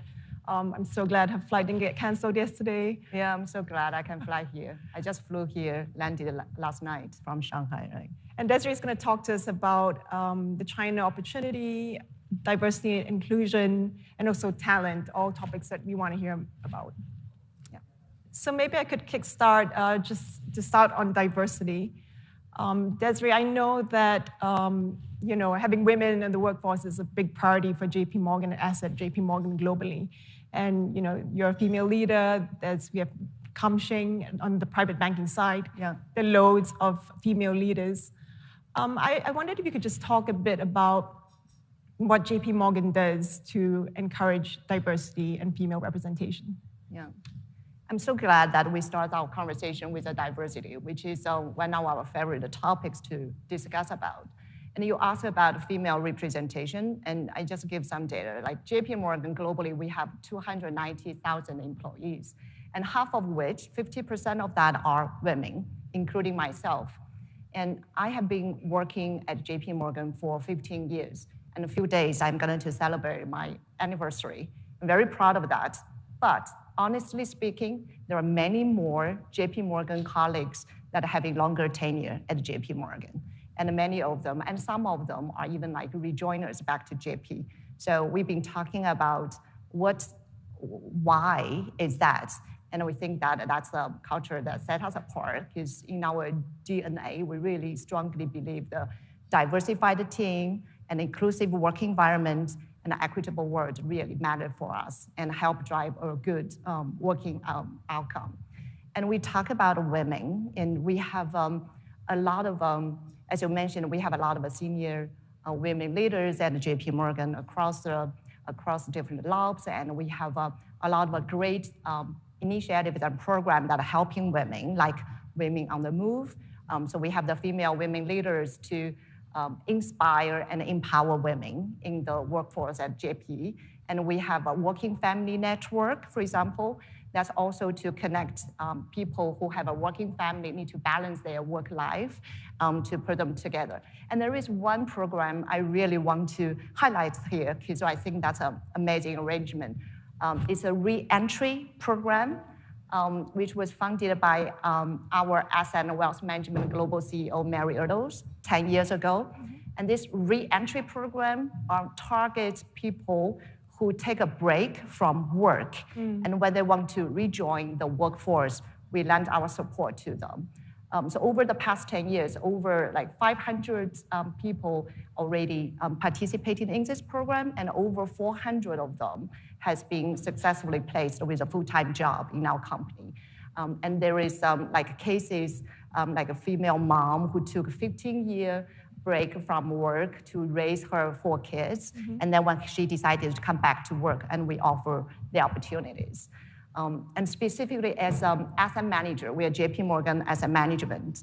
A big part of our assets are managed by female or diverse portfolio managers globally and in APAC. And also we offer a suite of products and strategies to help gear capital and investments towards advancing DEI in our community. And last but not least, my colleagues really want me to mention here is we, JPMorgan Asset Management, have been recently named as a best asset manager for diversity by Asian Investor Asset Management Awards 2023. I think that's a good testament to all the efforts we've done in this area. Yeah, definitely. Desiree, just moving on to a slightly different topic, talent, which is somewhat related to women. Yeah. I guess one question I had was, JPMorgan runs a global business, but you're operating onshore in China as well, where rules and things might be a little different from the US. I just wondered, what are the biggest challenges you face hiring onshore? Yeah. That's a great question. Every time we come to talent, we're talking about now the business, the biggest competition is talent war we are facing. And we all know that asset management, wealth management is a business about people.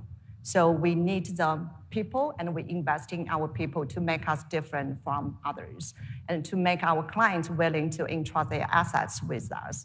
And we have to admit that you talk about China onshore, which I was quite focused on, that to find the right talents who will be able to bridge the local expertise with our international company. And sometimes we also hope that the talents can have the bilingual skills. It's very hard for us to find those type of talents. And this is a challenge not only faced by us, and I'm sure by a lot of other global companies coming into this market. And I guess, I mean, the main question people are always curious about is, do you plan to hire? What are your hiring plans? Yeah, we definitely not going to fire anybody. That's great news. And we are still expanding. We are still quite committed to this market.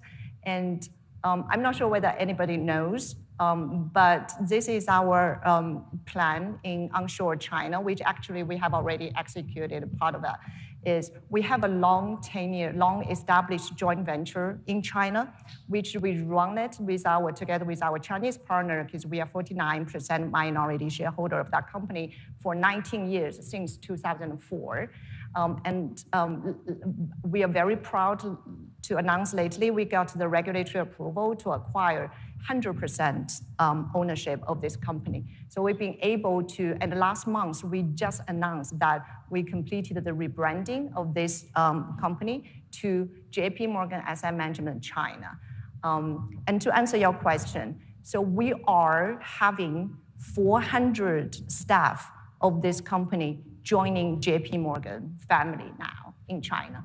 And that's the key focus of us for this year and years to come, is to successfully integrate these 400 people into the JPMorgan platform.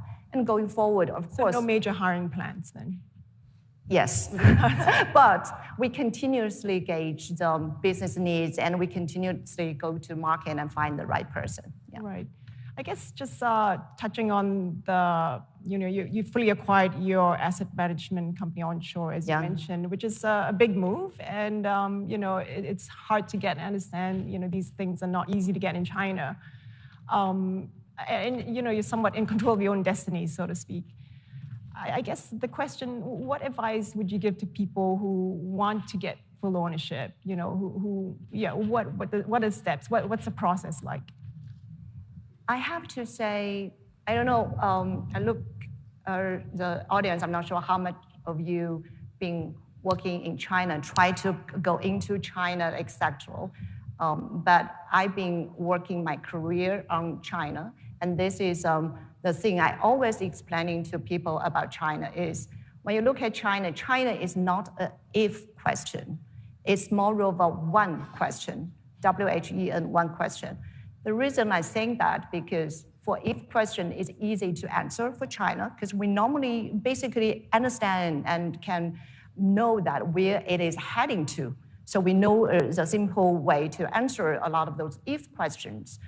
But the challenge of operating business in China is the one question. We don't know when it will come. We know the renminbi internalization. We don't know when it will come to the next stage.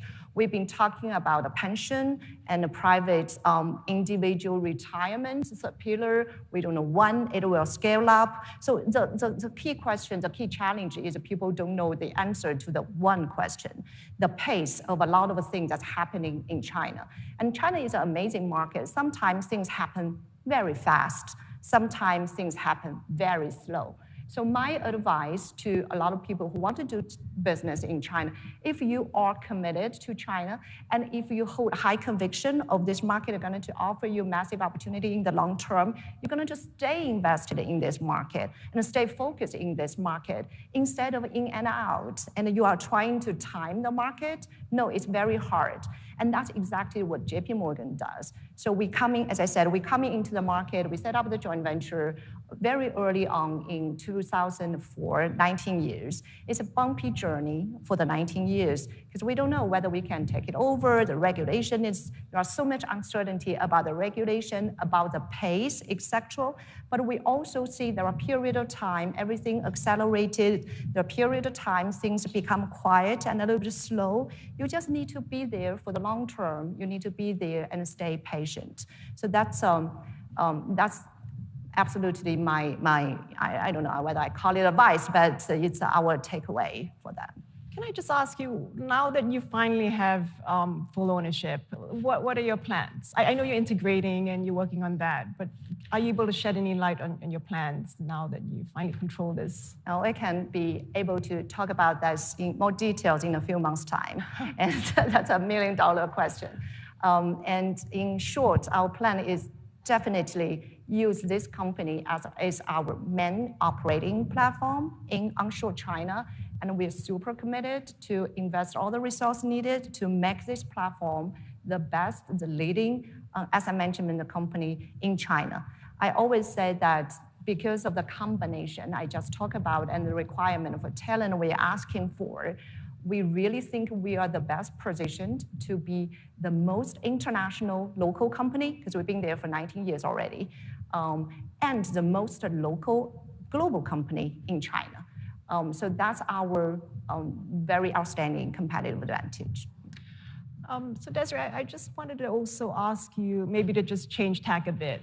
You know, with China going through like a tough time the last 2 years, COVID, you know, I think a lot of wealthy individuals now want to diversify. And as part of that, they're buying overseas assets. Yeah. So you know, QDII is there, QDLP.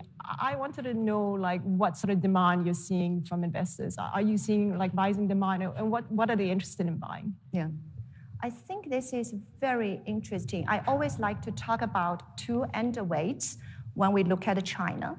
And one underweight is we talk about how underrepresented China is in global investor portfolios. But at the same time, you will be amazed and surprised to see how underrepresented global market is in Chinese investors' portfolio. So I don't have the latest data in hand, but I think the number of the financial households, the assets investing offshore is probably below 5%. So even if the needle moves by 1%, 2%, that's a big number. And you mentioned about QDII. I think I'm assuming every one of you knows what is QDII. So this is a quarter that allows people to invest offshore. And so far, I think there are around like $160 billion a quarter in the market. But if you look at the QDII funds in the market, there are probably more than 200, but only like 30-something billion dollars in AUM for those QDII funds in the market. And also you can see a big home equity buyers from the domestic investors. When they first do their offshore investments, most things they invest in are stocks, bonds issued by Chinese company going offshore. So they are still buying Chinese companies. But we start to see the trend of definitely the need for global diversification, and a definitely need for a true global diversification, where you're not only buying offshore listed Chinese companies, you are buying the true global blue chip and other opportunities. So let's go back to my point is, we know the answer to the if question. Definitely there will be demand, and definitely the demand will pick up. We are gradually to see the one, so it's gradually picking up. And I would think that it takes time for people to have a great investment experience, and it takes time for investor education, takes time. And also this is a responsibility on all of us. We need to bring in a great products to onshore investors.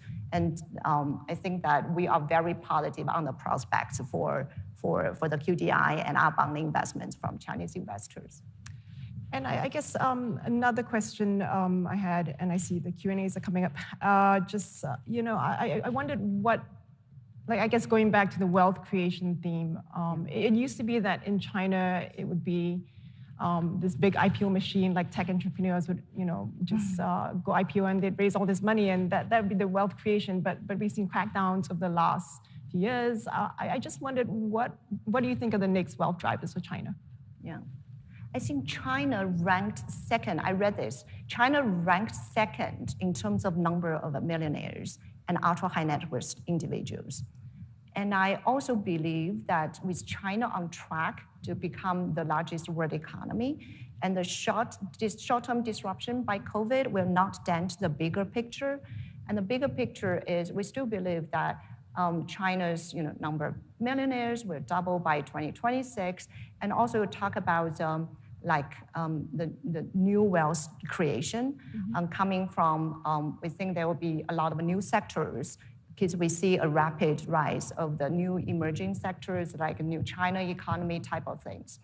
And this is a very interesting contrast. If you look at the top 10 richest people in 2007, and you compare that list with the 2022, so 2007 versus 2022, you will see the 07 list, 7 out of the 10 most richest people are 7 out of 10 are from real estate sectors. And if you look at the list in 2022, the people are coming from a much more diversified list of industries and consumers, internet, hard technology, biopharmaceuticals, advanced manufacturing, etc. So we see the rapid rise of those new economy, emerging industries, and that's I think that's, and also you can see that from geographical location perspective, Tier 1 city remains a core, but you can still see the cluster be expanded to more like Tier 2 cities and surrounding areas. So I do think that China still presents great opportunity for in terms of the state wealth creation for asset and wealth managers. I think I'll just take a couple of questions from the audience now. The tough questions. I guess one of the questions is, what's your view on the growth of the ETF market in China? Very quick. It's growing super rapidly, and I think it will grow even more rapidly in coming years. And it has been growing at double digits, and it will continue to grow at double digits. I think it's now about like $200 billion, still small, relatively small portion out of the whole $4 trillion mutual funds in China. But the portion of it is increasing. I hope I answered the question, but that's an area we're going to pay a lot of attention to in terms of our future build out of the onshore platform. I see, okay. I think that wraps up our session, but thank you so much, Desiree, for sharing your thoughts with us. Yeah. Thank you. Thank you.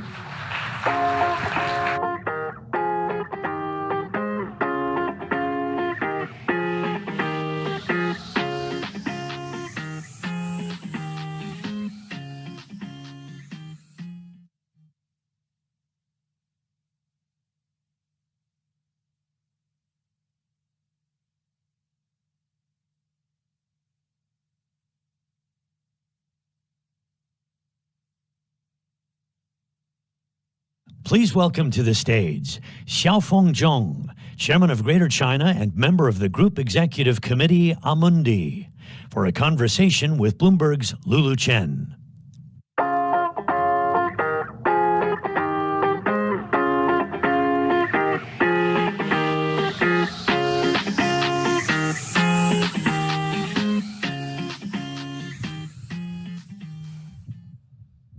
Welcome, Xiaofeng. China is emerging from COVID, and tell us what has happened to the asset management industry in the country and what Amundi has been focusing on for the past 3 years. Yeah, maybe not only the last 3 years. The last 3 years clearly are years associated with COVID and COVID-led disruptions. But before 2019, basically at 2017, 2018, China has started the restructuring of the asset management business after an initial period of fast growth or even wild growth in the sector. So basically in 2018, in April, the government has issued the asset management regulation. This regulation has kickstarted the restructuring, has reined in the shadow banking activities, such as non-standard products, channel business. So that has started already in 2018. And then in 2019, in July, the State Financial Stability and Development Commission has issued the 11 measures in favor of the deepening of the open up policy. And this has led to the wave of creation of foreign majority-owned JV, wholly foreign-owned FMC. So if you look at the past 5 years, including 3 years under the shade of COVID, China has basically witnessed a deep and broad restructuring phase, and clearly associated with opening up policy so as to attract more foreign capital.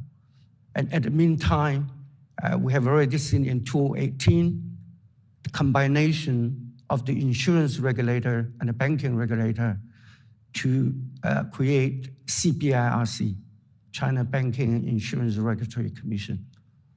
And not long ago, this has been upgraded to a National Financial Regulatory Administration.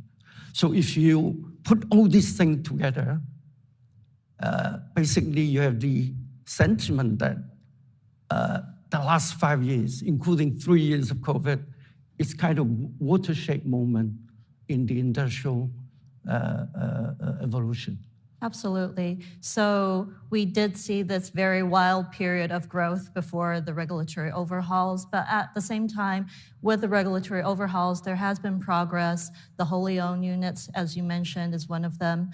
For Amundi itself, you've been taking a multi-pronged approach to attacking this market, trying to expand in China, including the JVs with Bank of China, Agriculture Bank.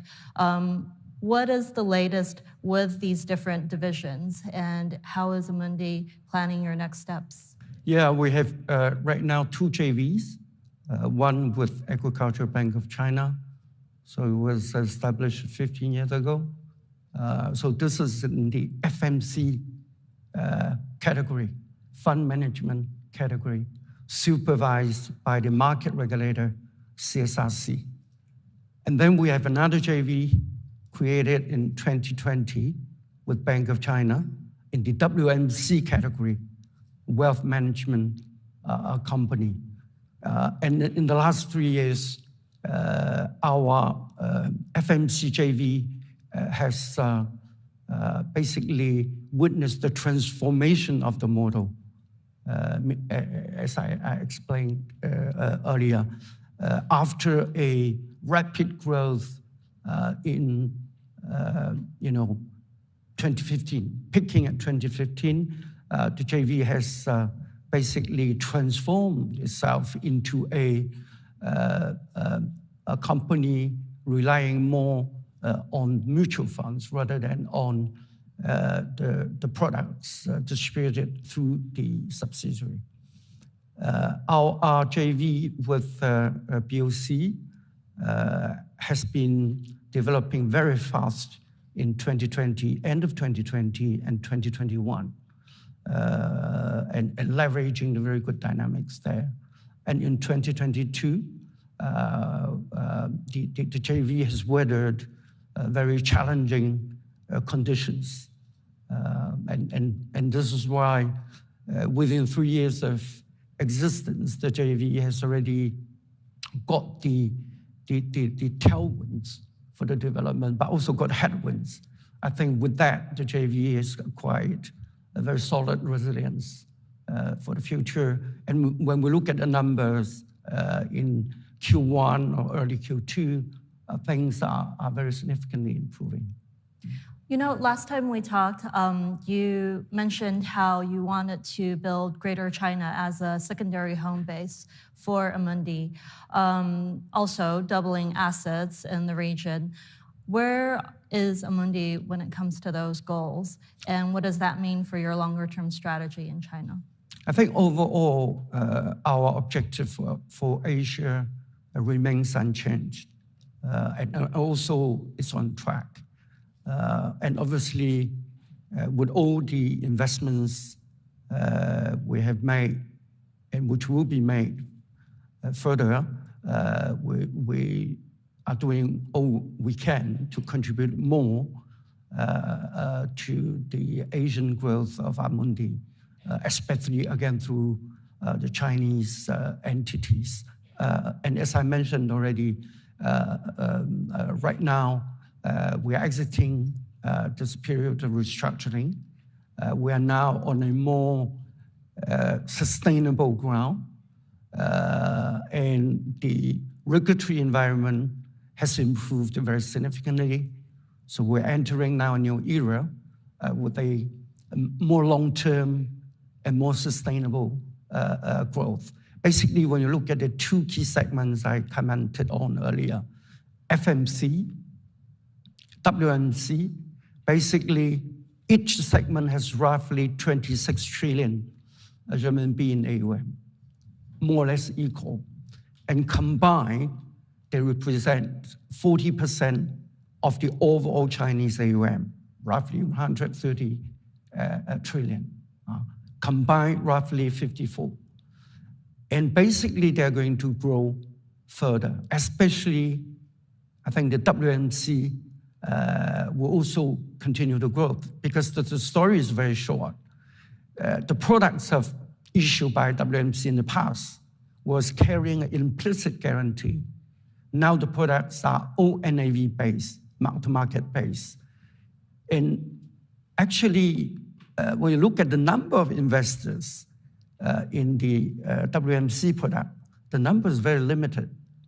For the whole China, you have less than 100 million investors in the WMC segment, and 95% of them are retail investors. So this is a very interesting segment offering deposit substitute products to bank clients. And again, when you look at the situation in China right now, the households still have more than 50% of their wealth in cash and deposits. With the GDP per head exceeding $10,000, we're going to see the acceleration of inflow into financial products. We're going to see more important reallocation to financial products. And another very important pillar in support of the growth of the industry is the pension business. We expect pension also to be a very important source of assets going forward in the Chinese industry. So let's talk about pension. As of now, global asset managers are making some progress in this space, very slowly. It is a very preliminary stage of development. What would you like to see more in terms of regulatory support and also in the industry in order for global asset managers to commit more to the space? I think pension is part of the social security net effort. And it's key, but also sensitive because of the social implication. So the regulators and the government want to make sure that they're doing right things. So this is why you have got typical pilot program to test ground.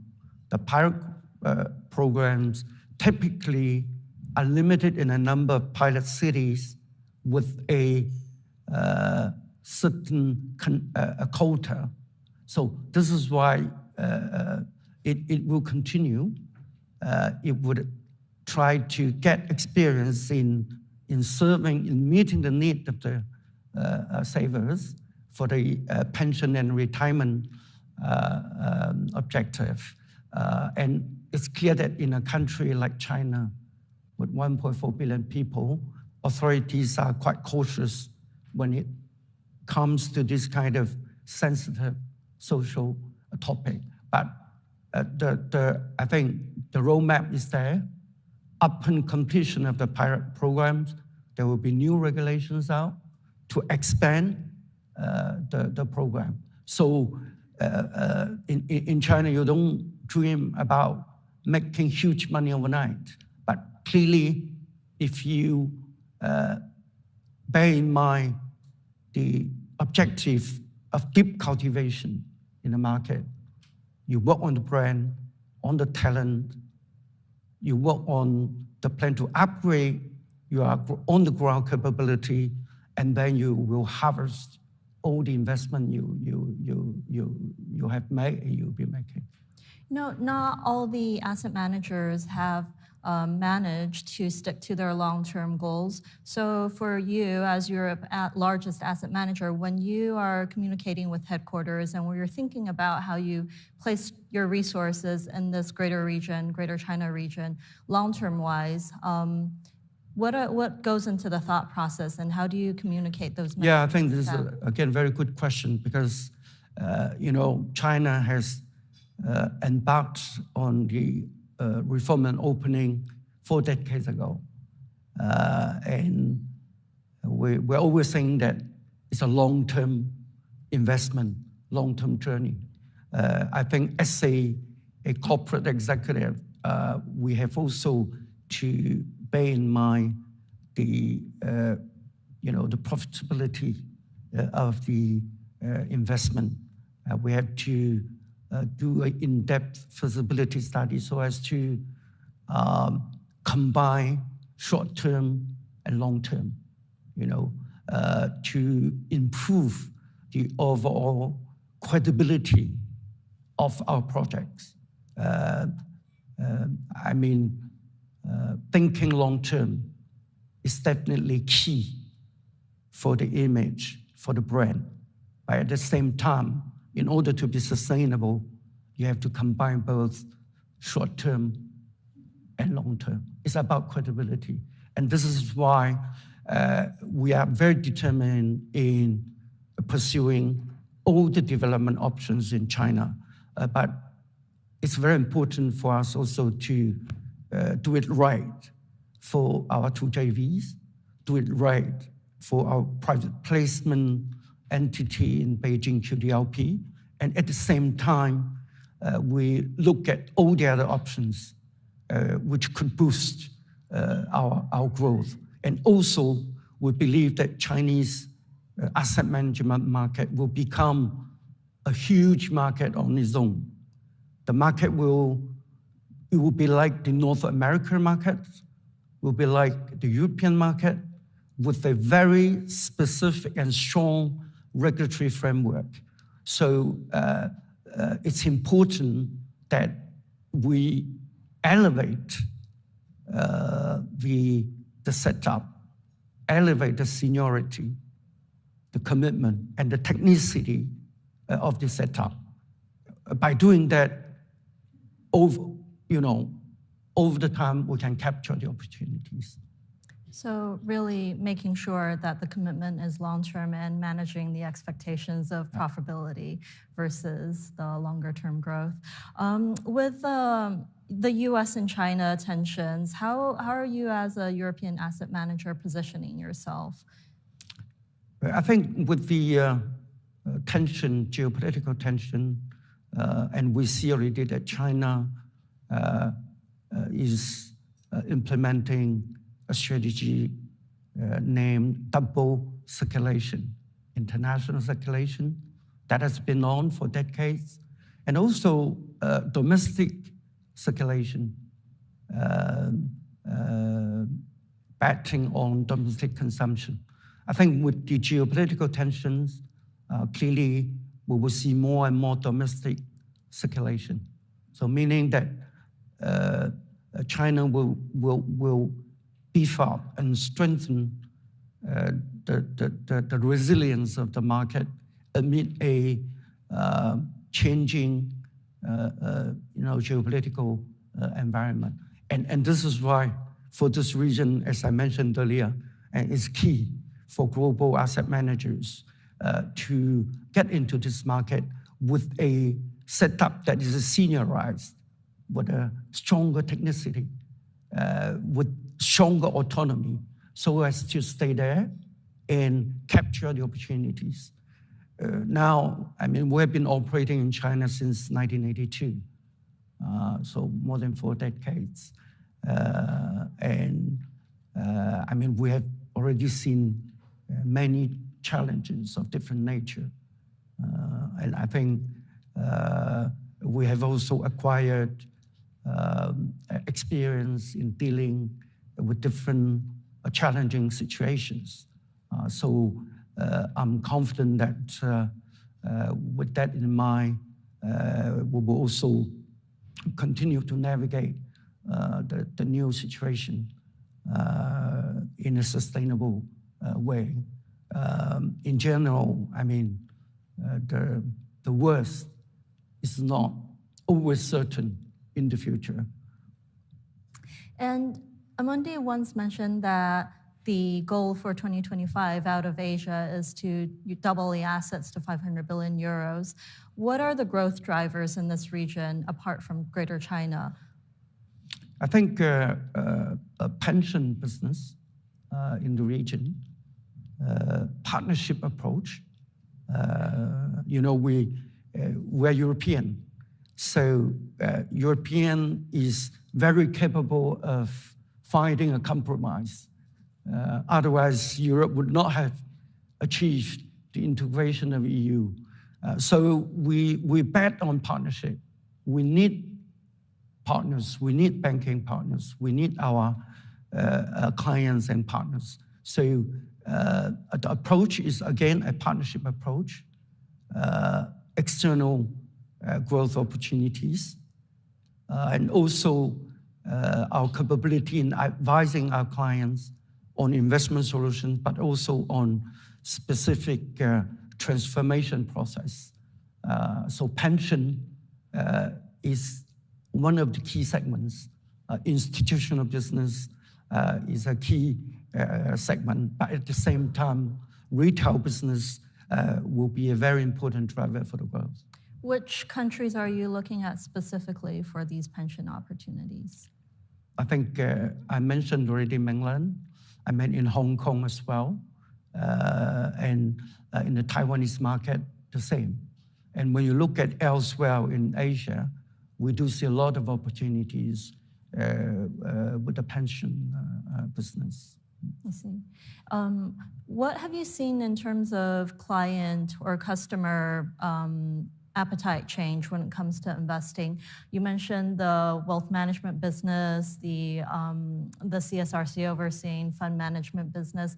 To many outsiders, it almost looks the same, but you on the ground looking at the appetite of investors, what are the differences and how do you adjust your strategy to cater? Well, if I focus on China, I would say that clients who are used to products carrying a guarantee these days try to invest in products that beat the deposit rate. They may not like volatility in the mutual fund market, and then they try to allocate more money into products that are beating the deposit rate. So typically in China, we see fixed income plus, mostly fixed income, with a pocket allocated to equity so as to enhance the return. And second, we also see the pickup of interest in the ESG theme, like renewable energies, climate change, net zero, this kind of thematic funds in support of the energy transition. And this is also a very important strategy. And as well, they look at what we call balanced fund in the mutual fund markets, allocating partly to bonds and partly to equity. Well, Xiaofeng, that's all the time we have for our panel. Thank you very much. Thank you.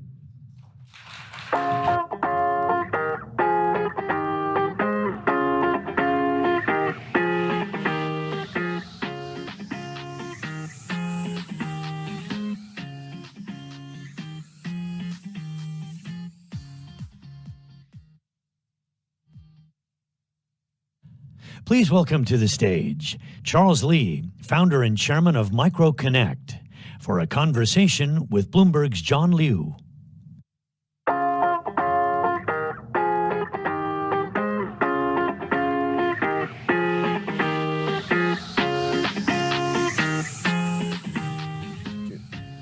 Why don't we get started quickly? We want to take advantage of all the time we have. So Charles, you are trying to fix one of the most glaring problems that exists in modern finance today, and you're trying to do it essentially by creating a brand new asset class, which I think is amazing. But before we get to that, with your background, you were the CEO of Hong Kong Exchanges and Clearing for a decade. You were the chairman of JPMorgan China, the president of Merrill Lynch China. Looking out today, in the US, we've had 4 regional bank failures in the last 2 months. We have another bank, PacWest. Shares have fallen almost 80% since the 1st of March. When you look at that, what would you say is going on? More importantly, what do you think the main takeaway should be for markets? It's very, very hard. I mean, this is really one of the rare times that I have seen where on the one hand, you think so much bad news have already been priced in the market, whether here or in the US, particularly here. And then you would have thought anything that positively happens, the market should really have a pretty strong rebound. But on the other hand, other people arguing that so much, even much worse news have not yet been priced. And things could get a lot worse before it get better. And I don't really know. I don't really know which side I am on, but it is quite clear that investors today fear is absolutely in control rather than greed. And I think this is the time you probably, wanted to make sure that you wait until you see greater clarity. But I don't even know what is the point of clarity, because the Fed, the banks, monetary policy, and all of those issues are US-centric, a situation that most of the investors in Asia have very little ability to handicap it. But on the other hand, the sign of US relations and the East-West conflict, and whether that's going to get a lot worse before ultimately can normalize, the war in Europe. A lot of these things just created a very rare moment in history that I don't really think any investor are able to go back and look at any particular period and be able to take a reference. And unfortunately, this is the reality that we have to deal with. And especially if you have been long in China and have made money in China and probably don't see anywhere else that you can actually make real money in confidence, but how to make money, how to maintain your wealth. And I think this is really the great time for a conference, and I don't know whether we can have answers, after that or not. So I know it's really difficult to look into the future and be able to say with any accuracy what's going to happen next, but it does sound like, based on everything that you're saying, on a spectrum of being more cautious or more optimistic, you're leaning more cautious at the moment. Well, right now, you should hold on to your wallet. Okay. This is not the time to throw your money around. Well, speaking of throwing or investing your money, you do have a very interesting new venture, and I'm going to try to explain it in as basic a way as I can. And I'm going to say, I have a coffee shop. Let's say it's in Shanghai. It's doing really well. I want to open 3 more shops. I come to you for money, and I get the money from you for those 3 shops in exchange for a contractual obligation whereby I give you a percentage of my daily revenue for, let's say, the next 5 years. And then MicroConnect, which is the name of the company, you then bundle these together and make it a product that some of the folks in the audience today would be interested in investing in. Is that essentially what's happening? In 5 to 10 years, we're going to come to John's Coffee. Okay. And then people will be able to choose John's Coffee on our screen. But I think in the interim, this is the new market. We set up a new exchange in Macau. This is very much like a Hong Kong exchange, except in Hong Kong exchange or NYSE or NASDAQ or China exchanges, you raise equity or debt. Issuers go there to raise funding either by selling your equity forever or you're raising debt, fixed income. In this market, in this new Macau exchange, where Microconnect is running this new exchange, that we are taking advantage of the digital revolution of China at the very base level of revenue, streams of little shops. And we're allowing companies who controls large number of stores, who have digital ability to collect the money every day from the store level business, brick and mortar businesses, whether that being restaurants, barber shops, auto mechanics, whatever it is in real economy. Those operators now can go to a third market. And investors now can invest in a third asset class. That asset class essentially is revenue-based financing, but revenue-based financing on a daily basis. That is daily, automatically, digitally collected returns. So think about an IPO. It's like you're selling your entire future away, your company. You're selling your profit next year times a multiple. Multiple is the essential sin of our current market. There's nothing we can do about it. Today, we have to speculate a multiple of our earnings today, which is extremely making the market, correlated. Today, 90% of what impact a price of a security, listed security, is how everybody else is feeling about it. If everybody loves something, 20, 30 times PE, we go in. If we hate it, 8 times PE, we're running out. So value get created and destroyed, not because of what the company did, but because what investors collectively did. Our new exchange will allow people to actually raise financing and allows investors to invest in revenues in the next 2-3 years. We are not sure about the future, but we're pretty sure about the next 2-3 years. And let's take our revenue directly every day on a cash flow every day, basically sliding down IPOs into many slices. Let's do a small little IPO, do another one, do another one, do another one. Big companies can do this. If the equity market is open, go ahead. If it's not, do slices. Many other companies will never have a chance to do IPO. Then can they do slice? So Microconnect exists because it's trying to resolve this issue of the modern financial system not being very good at providing financing to small and micro businesses. But the reason a lot of people are cautious or avoid investing in these companies is because they're small and they're perceived to be more risky, and it's harder to get reliable information about how they're doing. How do you resolve that problem? Yes, I think Wall Street is all about two things: information integrity, transaction security. In regular Wall Street, how do we do both? Information integrity, get a lot of lawyers and accountants and very expensive people involved checking it. How do we get transaction security? Get the exchanges, get the clearing houses, get the big custodial banks to help the investors to secure transactional safety. But if you are able to collect your money every day on revenue, because all China is becoming cashless, so the information of revenue is digitally clear and transparent. You don't need anybody spending a lot of money trying to determine that. Number one. Number two, if you are able to digitally collect the money every day, investors taking it back to your wallet every day, you don't need expensive people and institutions to guarantee security. You can do it right there. All you need to do is to break down transactions into slices, into pieces, so that investors are able to do that. This new exchange, how do we deal with information integrity and transaction security? Well, what we do is, if you own McDonald's, have 5,000 shops here today, or any other franchisor, you can do a revenue financing, but you don't need to do disclosure. But how investors know what exactly you're investing? Microconnect's leadership fund, we put a little bit amount of money into every of McDonald's stores for 90 days. And for 90 days, then the issuer, McDonald's, can tell the investor that those shops, what's the daily revenue for the last 90 days?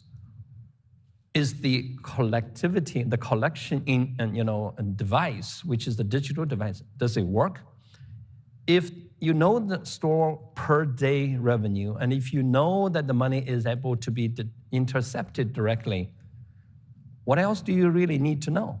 But I can trust this information because it's coming to me from It's not information, it's cash in your pocket. Okay. It's in your account. But I can trust it's telling me how much revenue this shop is making because it's coming from Tencent or Alipay or the banks. It's actually from the banks. It's directly from the banks. Directly, it's the money from the store's accounts directly to your investor's account, to our account, and then we put it into the investor account. So you're saying the sin of our markets today is the... Well, the sin is not necessarily anybody's fault. It's because in the absence of this sort of a transformational transparency that already take place in China, that's the only way we can do it, right? That's okay. But the volatility, the value the investors are investing, it should be investing in the company. If the company do badly, investor can take a loss. But if the company is not doing anything necessarily differently, but the value goes up and yo-yo, that's because of the multiple. Are smaller companies more reflective of the macroeconomic environment or less correlated? Absolutely, is the vibrant veins and the heartbeat of the real economy. We invested in 4,000 shops already, and we are going to hit 30,000 this year. And it's all food and beverages, restaurants, coffee shops, and tea houses, and retail, all sorts of shops, convenience stores, pharmacies, and services, auto mechanics, laundry services, and anything that you can think of. Cultural and sport activities, gyms, karaoke bars, children's centers, anything that everybody needs. Right. Because in China, you have 1.4 billion people.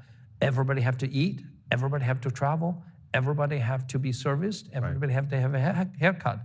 We're taking a little bit of money every day from all of that. So you did your first daily revenue contract at the end of 2021. Correct. You're 15 months ago. 15, and now you've got more than 4,000 businesses that you've invested in. Correct. What's the rate of delinquency? Well, we have invested in 4,000 shops now, and 31 were closed during COVID. 11 were closed after we collected only 27%. The rest we're going through swaps. So we lost about 0.4% of revenue. But if you look at this 4,000 store performances, it's spectacularly transparent because we look at two numbers. One is for every 1,000 investment, how much cash we're receiving every day. So we are now on average receiving 1.52 yuan for every 1,000 investment we made. And if you look at that number that goes up and down, the indexes look like this. Top is always Sunday. Bottom is always Tuesday. The highest day of spending is 2.4 yuan, and that's on national holiday, and that's October 1st. The worst performance of our 1,000 yuan cash yield is 1.2, I think. That's on Chinese New Year's Eve because everybody stayed home. But if you look at our convenience store indexes on that day, it's the highest at 2.4 because everybody have to still do the last minute shopping on the shop around the corner. Pharmacy indexes were doing so well during COVID. And then everybody recovered, our pharmacy declined. And then it went up big time. We said, what's going on? 2 weeks later, government announced flute, So you can see that real day, real time. So 2022, the economy took a real hit from COVID. Did you see the businesses you invest in? Was that reflected in their performance? This is the worst time to launch a business like ours. Yeah. And but fortunately, China didn't close down the entire year. Right. And everything, it's waves of closing downs and shutdowns, right? So if you have invested in our fund at the beginning of that 15 months and December 2021 to today, you would have made 23% returns. Okay. But if you had invested only in our cultural stores, sports stores, like a gym, karaoke bars, you would have lost 50% because it's the first to get closed whenever restrictions come in and the last one to allow to open. But if you invested only in our retail stores, you would have made 39% return. If you had only invested in our Shanghai Yangtze River Delta area stores, you would have made only 8% returns. But if you had only invested in our Guangdong Big Bay area, you would have made 31% return. Right. So the granularity of the data is such that allows you to truly figure out a way to bring finance back to basics. Right. Cash flows, DCF. Looking forward, where do you think delinquency rates are going to go? Because now you have plans to get to 1,000 contracts a day. 30,000 this year, 30,000 100,000 next year. You should not be thinking about delinquency, the words, because the word is a fixed income credit words. This is investment. The whole idea is to win as large as possible so that some of the inevitable failures, it's such a small negligible amount. And also, we are creating a market. Our delinquency, for example, why did we invest in cultural stores, in gyms, karaoke bars, dancing studios, all of this? Why? Knowing that it's going to lose money. It's because we want to really create an index for investors to look at everything, because this is what the Chinese people do every day.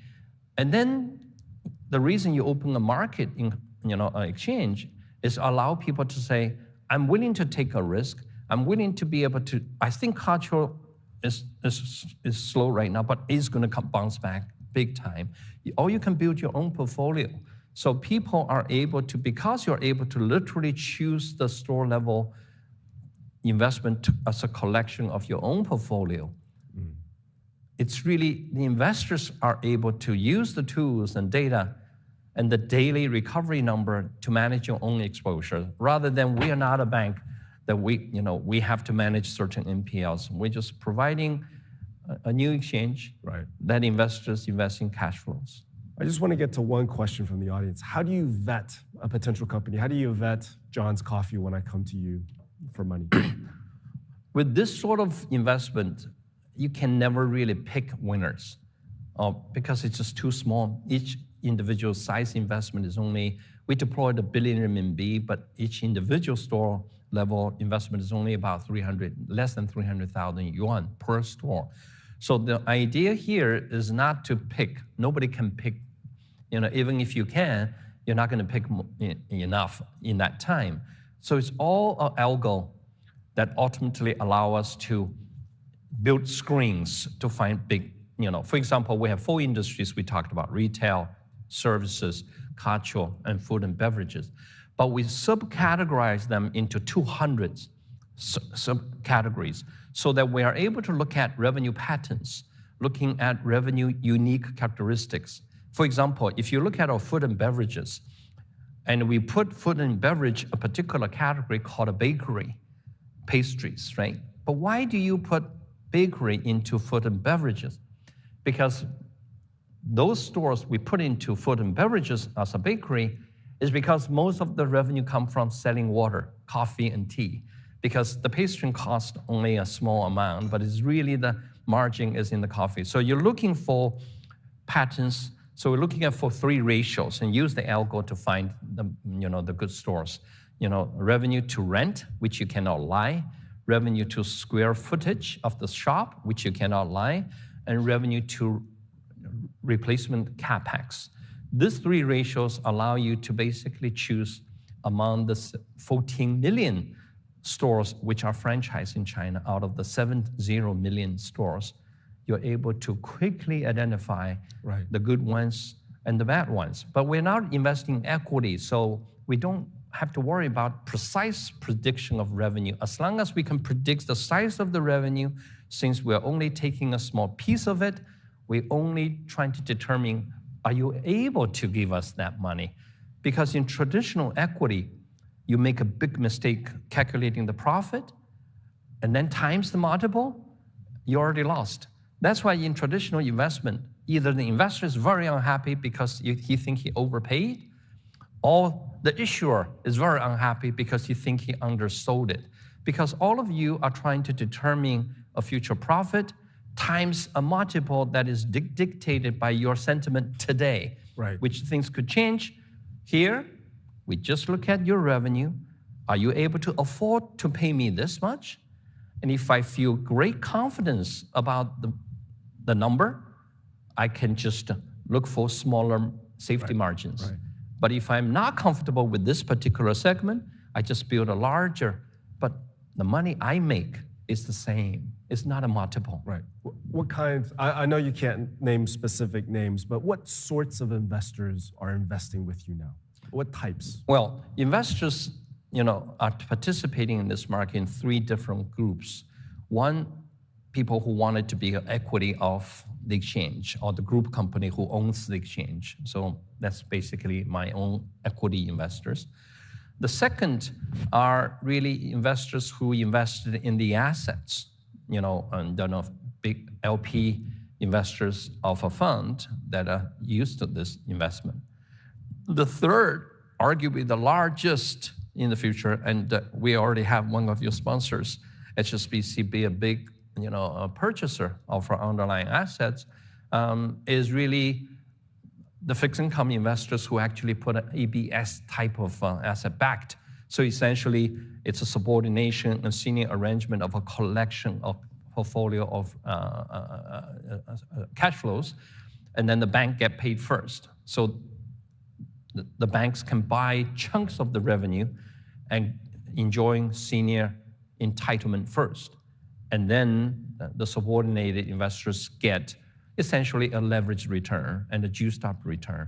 And the banks are very happy to take the cash flow every day until they're paid, and then the cash flow goes back to the investors. So the 3 level of investors, will be participating, but the largest in the future will be either people who wanted to enjoy the cash flow and then in turn get the banks to finance them. We have to wrap it up. We're out of time. But before we go, is there anything quickly that you want to tell people who might have a misunderstanding about what Microconnect is trying to do? It's okay because it's such a new thing. It's going to take time for people to eventually understand it. But the one thing, in this audience, that when you manage your future family wealth, at least make sure a portion of it are able to enjoy daily cash flows rather than banking on we are collectively going to be optimistic about the future and then I'm able to buy 20 times PE today and be able to sell to another guy at 30 times PE. Those good old days are probably not here anymore. Wow, very good advice, I think. Great point to end on. Thank you very, very much, Charles. Thank you.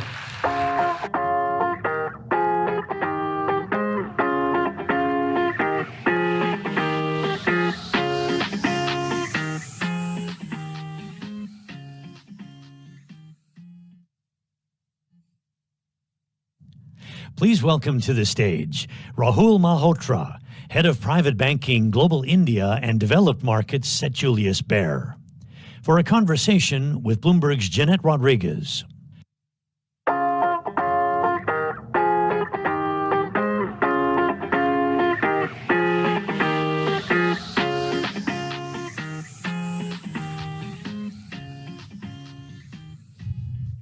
Rahul, good afternoon.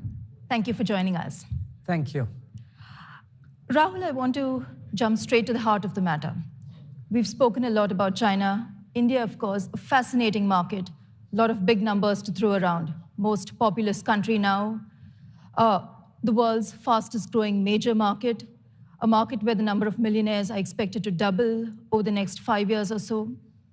And yet, it's a tough market to crack. As the largest foreign private banker in the country, how do you view India? Thanks, Jeanette. So let me set the stage when you say the world's largest or the most populous country. India has the second largest working population at 522 million. Median age, 29. GDP at 3.4 trillion. Keep in mind that the first trillion took 62 years, the second trillion, 8 years, the third trillion, 5 years. India is growing rapidly. There's wealth creation that's taking in place. The macro looks very, very good as you start to look broadly in across the country. Even when you start to see wealth across different cities in India, 50% of the wealth is concentrated in the top 5 cities, 10 to 15% in the next 5 cities, and then another 15 to 20% in the next 20 cities. So it's pan-India that you're seeing the macro as well as the wealth creation take place. I'll give you some more statistics.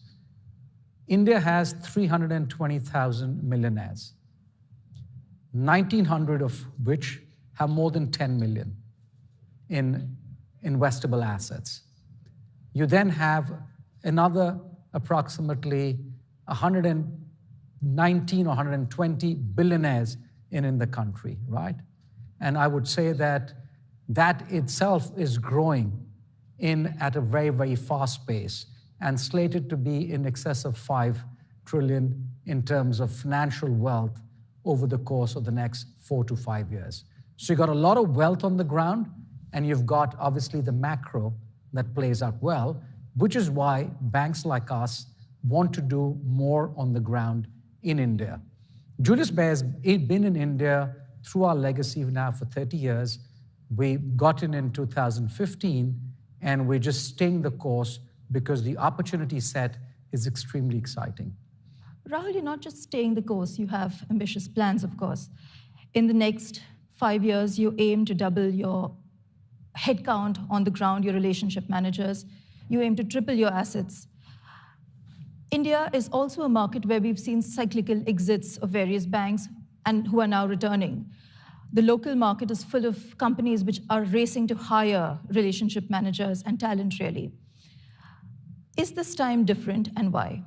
You know, I used to always kid and joke about India and say, India is the gift that never gives. It is giving now. As much as you're seeing the sort of wealth creation that takes place, keep in mind the wealth management which is being managed, or the wealth that's being managed by the organized wealth management sector, is only 9%. In developed markets, it's 60%. In China itself, it's 20%. So the wealth exists, but it's not yet being managed in the manner that it should be managed. So that in itself speaks about the fact that there is that much and more opportunity on the ground. Yes, we are growing significantly in India. We've set for ourselves a 5-year transformation plan, and we're scaling this. We have 225 employees, and I'm going to talk a bit about the challenges about people, talent pool, so on and so forth. But just looking at this opportunity, you got to really be able to build scale in this business, and that's what we're looking at. Our ambition, we're in 7 cities. Ambition is to be in excess of 10 cities. Wealth, like I said, is growing across the country. So just not focusing on the top cities, tier 1, tier 2, tier 3. I'll give you some sort of recent anecdotes about how you're seeing this sort of actually play out. I was in earlier this year at a wedding in Udaipur, small city, and staying in one of the sort of nicer properties over there. And I was going back to that property after a good 10, 12 years. When I went there 10 years ago, given the tariff that you're paying in at the hotels, roughly 85% of the guests were foreigners. This time around, 85%, if not 90%, were domestic Indians. They were locals. They're traveling out over there. They're consuming, and they're actually investing. So you got to see this in the sense of as to how large that opportunity is on the ground. I was on a holiday in Goa, Rahul, just before I came to Hong Kong. And my hotel room in Goa cost me more than my hotel room in Hong Kong. And again, all Indians consuming at the resort, which takes me to another striking number when it comes to the India growth story. About a decade ago, when we saw a flurry of exits from the wealth space in India, there were only about 10 cities, the usual suspects, Bombay, Delhi, Calcutta, which boasted people of ultra-rich Indians, you can say. Today, there are almost 100 cities with ultra-rich Indian citizens. But that also leads to challenges in the sense of how do you tap that wealth? What are your plans? So the way you really want to do this is you cannot really go out and say, I want to be in 100 cities. It's difficult. The clients on the ground do want you closer. So they want to know who you are, what's the culture, are you here just peddling a product and into us, and how you're coming to us when we need you on a regular basis. So the strategy for us is a hub and spoke model. You have a hub in Delhi, and you have spoke outfits, whether it is Jaipur, whether it is Lucknow, whether it is Chandigarh, and you manage it in that manner. So you have small spoke offices, but the hub becomes Delhi, and the same thing you do across in markets like Mumbai, so on and so forth. So that's when you're focusing on the high net worth segment. So that's everybody, say, $1 million plus. When you look at that affluent segment, we're not in that affluent segment, but that affluent segment is growing exponentially, right? So approximately when you look at the total wealth pool, 50% is really in the high net worth, or 55%, 45% sits below the high net worth segment, of which affluent is a big chunk. The way to play India on the affluent side is through a hybrid model. You cannot be physically in these locations, so you got to do both digitally as well as certain brick and mortar in some markets. So that's a hybrid play, and you can see a number of players that is actually in the space and playing that, and those are the ones that are doing a lot of it digitally. When you look at the high net worth space, you've got a number of foreign banks. Some have been there, some have exited, some are re-entering the market. The sort of only thing that I say is in India, you got to stay the course. You got to be patient. You got to build this over a period in time and just not try and do things from a profitable standpoint, which is why you see a number of the local players who have taken a clear lead in March over the foreign banks. Julius Baer is the largest private bank, foreign private bank in India. And I struggle when I say foreign because we're really local in on the ground. We've been there now for nearly 30 years through our legacy. So by the fact that we stay on the ground, that helps us. I'll give you some other statistics, which is interesting. We have 225 employees in India, growing at a fast pace, as you sort of said in earlier. 25% of those employees have been with us in excess of 10 years. 20% of those have been with us in excess of 15 years. That speaks to the fact that this is a business that you want to have people stay. And as you can see, the trends in wealth management, bankers change very, very quickly. So you want to stay the course in that sense. And I'm presuming all your bankers speak in crores and lakhs.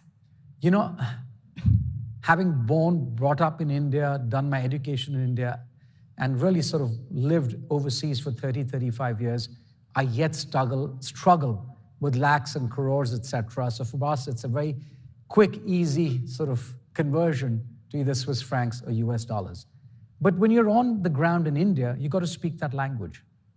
So it's important even as to how, for a foreign bank, we are really sort of local. We cannot really instill a lot of global policies, whilst those that are relevant but you got to run this business locally and make sure that you're managing the risk and governance. And the anecdote that sort of, we really sort of look at is we want to build the Hindustan lever in on the ground, the parent being Unilever. So in that sense. At this point, I want to invite our audience to keep sending in your questions if you have any questions about this fascinating market called India. Rahul and I want to talk about now, we've spent some time with amazing statistics on the growth in India itself within the territorial borders. India, of course, also has a large diaspora. There are a lot of what we call non-resident Indians who see growth happening back home. They want to invest back home. What are the kind of questions that you're getting both from your clients within the country as well as your clients abroad who want to invest in India? And how does this interplay work out? What are the trends you're noticing? So I think when you look at sort of the India landscape, you got to look at it from a global India perspective. Onshore presence or onshore business in India, rupee-denominated business, rupee platform, catering to the needs of resident Indians. Then you have the global diaspora, 30 million worldwide, 1 trillion in investable assets across the globe, extremely successful community. And the fact that they're non-resident Indian, they always have had through, whether it's families, through culture, through sporting ties, i.e. cricket, through Bollywood, they've stayed connected with India. But the trend that we've seen now is as to how much more interested they are in investing in India. On an average, an NRI invest roughly 15 to 20% of their investable assets in India. Whether they do it through their offshore private bank, which means really the ability for a bank to be able to offer India-centric product on the offshore platform. So if I'm based in Hong Kong and I sort of invest locally in Hong Kong, Greater China, Europe, and the US, I also can invest in India. The second is that if I have rupee assets in India, I'd like to really sort of invest those assets. In the past, a lot of it was real estate driven. As an asset class, real estate is what everybody did. And now you're seeing a lot more growth coming in through the equity markets, through the fixed income markets. So that's where you see today a lot of people are investing in with firms on the ground in India, be it foreign players like us or be it the local bank. So that's really what we call the off to on. And then you have resident Indians who want to diversify. India has a scheme called the liberalized remittance scheme, and under which you're seeing on a monthly basis, 2 billion US being remitted out. And these are small chunks of 250K per individual. If you're a family of 4, you can remit $1 million on an annual basis. 2 billion, so call that circa 24 billion on an annualized basis. That's growing. India too allows and enables you through different routes, whether it's the ODI, OPI, NBFC, to be able to offshore yourself, to be able to keep wealth offshore for investment purposes. And that trend we're seeing play out now a lot more.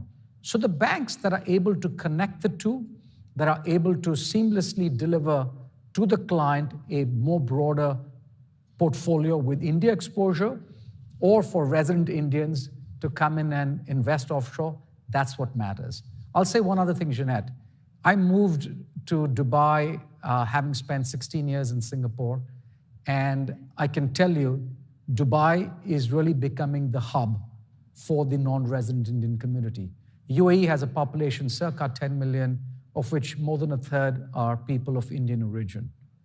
We get to see a family of size, one a week, that comes in and wants to talk about, and there's families from India that want to be able to offshore themselves and do it all the legal way and do it with all of the regulatory, sort of within the regulatory framework.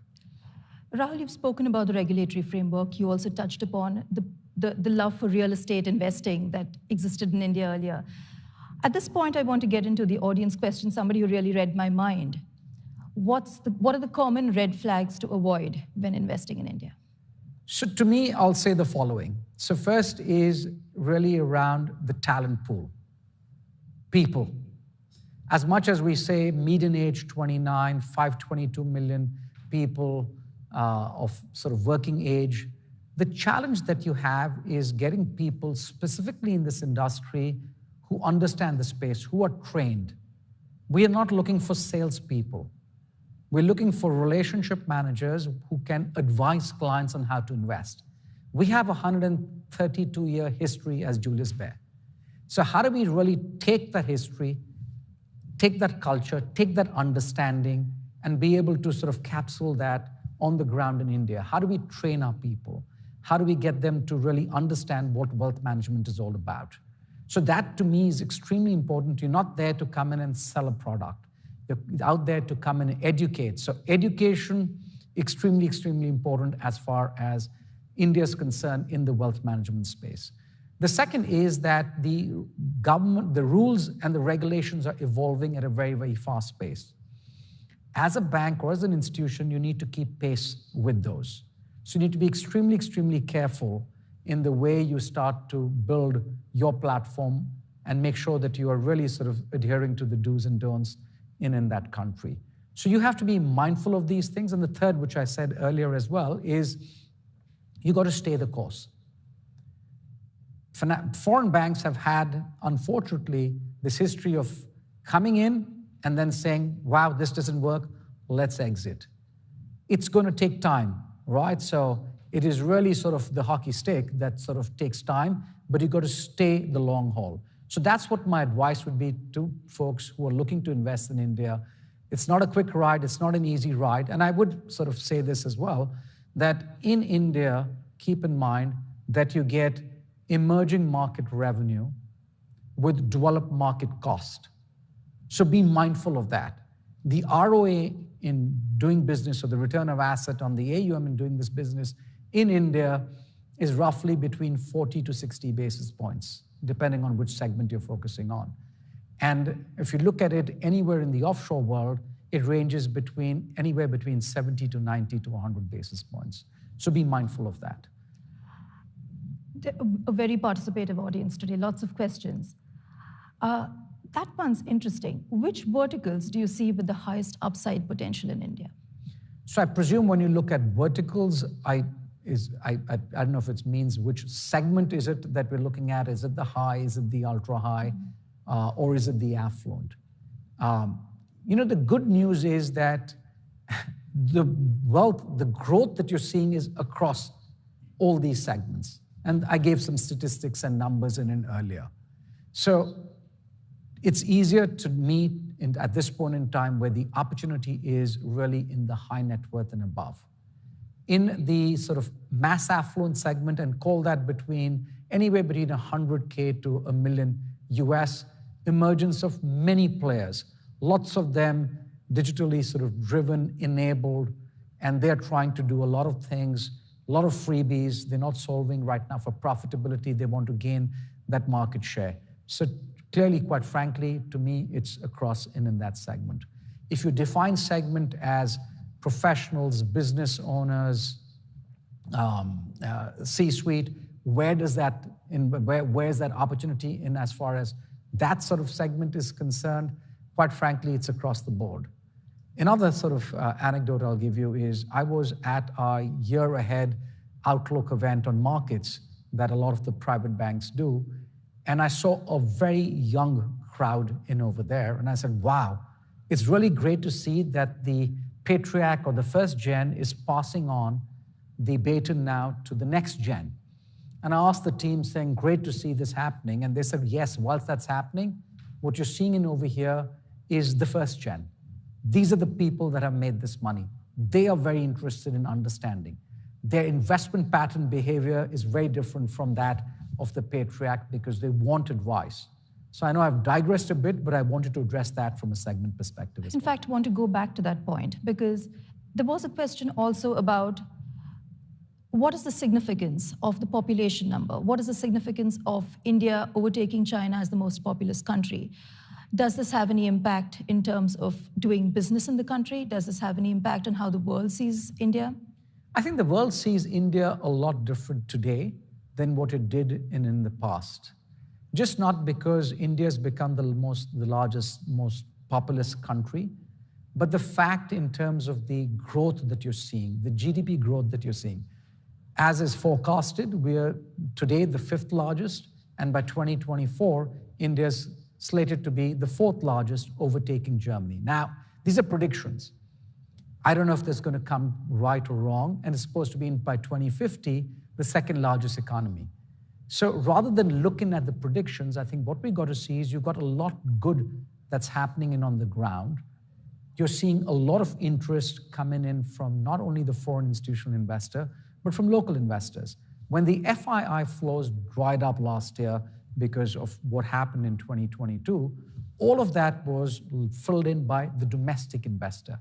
So India has a large domestic consumption-led economy and wealth that is locally on the ground. So you want to be in a market where the size of the pie is increasing rather than fighting for something and really trying to just essentially steal market share. Rahul, India also arguably has a very thriving fintech sector, which could be a disruptor going ahead. There's also a virtual asset industry. There's a lot of interest. Dubai, of course, is becoming a big hub for this Indian interest in the virtual asset space. How do you see this as Or rather, do you see this as a challenge for the wealth management industry? Do you see these as potential disruptors to your business? So, like I said earlier, we're seeing a lot of that being addressed at the affluent space as of now.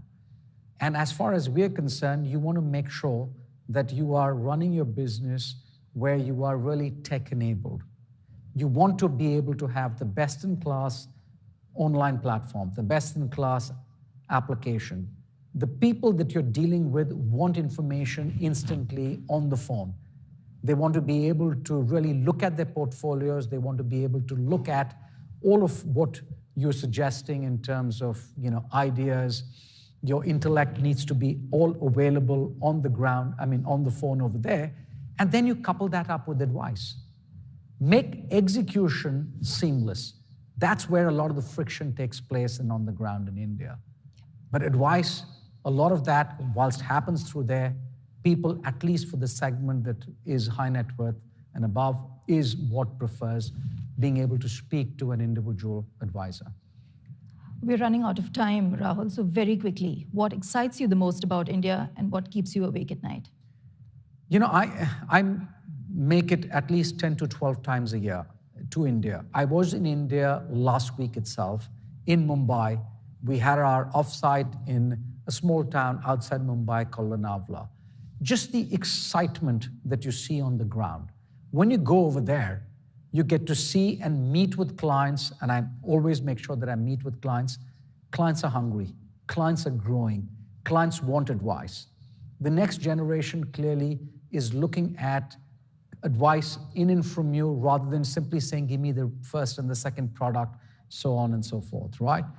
They are also now getting a lot more ESG sort of, in their vocabulary, which wasn't the case in the past. Early stages, but they're getting in over there.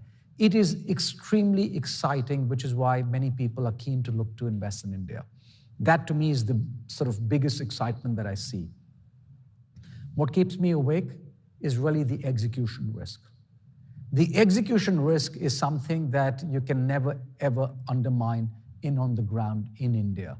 So, which is why we've set for ourselves a 5-year journey. You can't do this in 1 year, 2 years, 3 years. It's a 5-year journey. You got to get the plumbing right. You got to make sure you got platform, technology, branding, marketing, premises, leadership, distribution, all of that. So execution is what I would say, but in ending, what I would definitely say is it's a large market, growing at a fast pace. Wealth management is yet nascent with a huge potential. Capital markets are developing in on the ground. The product set on the ground is significantly more than what it was just a few years ago. And that's why it is so exciting for Julius Baer to be in India. Thank you, Rahul. Fascinating conversation on this very interesting market that I believe has a lot to offer. Thank you. Ladies and gentlemen, to our fabulous audience today, thank you for your questions. And also, I'm pleased to say that lunch is being served. Please join us for lunchtime. If you are invited to the HSBC lunch, I would request you to go there promptly. Thank you very much for your attention. Thank you.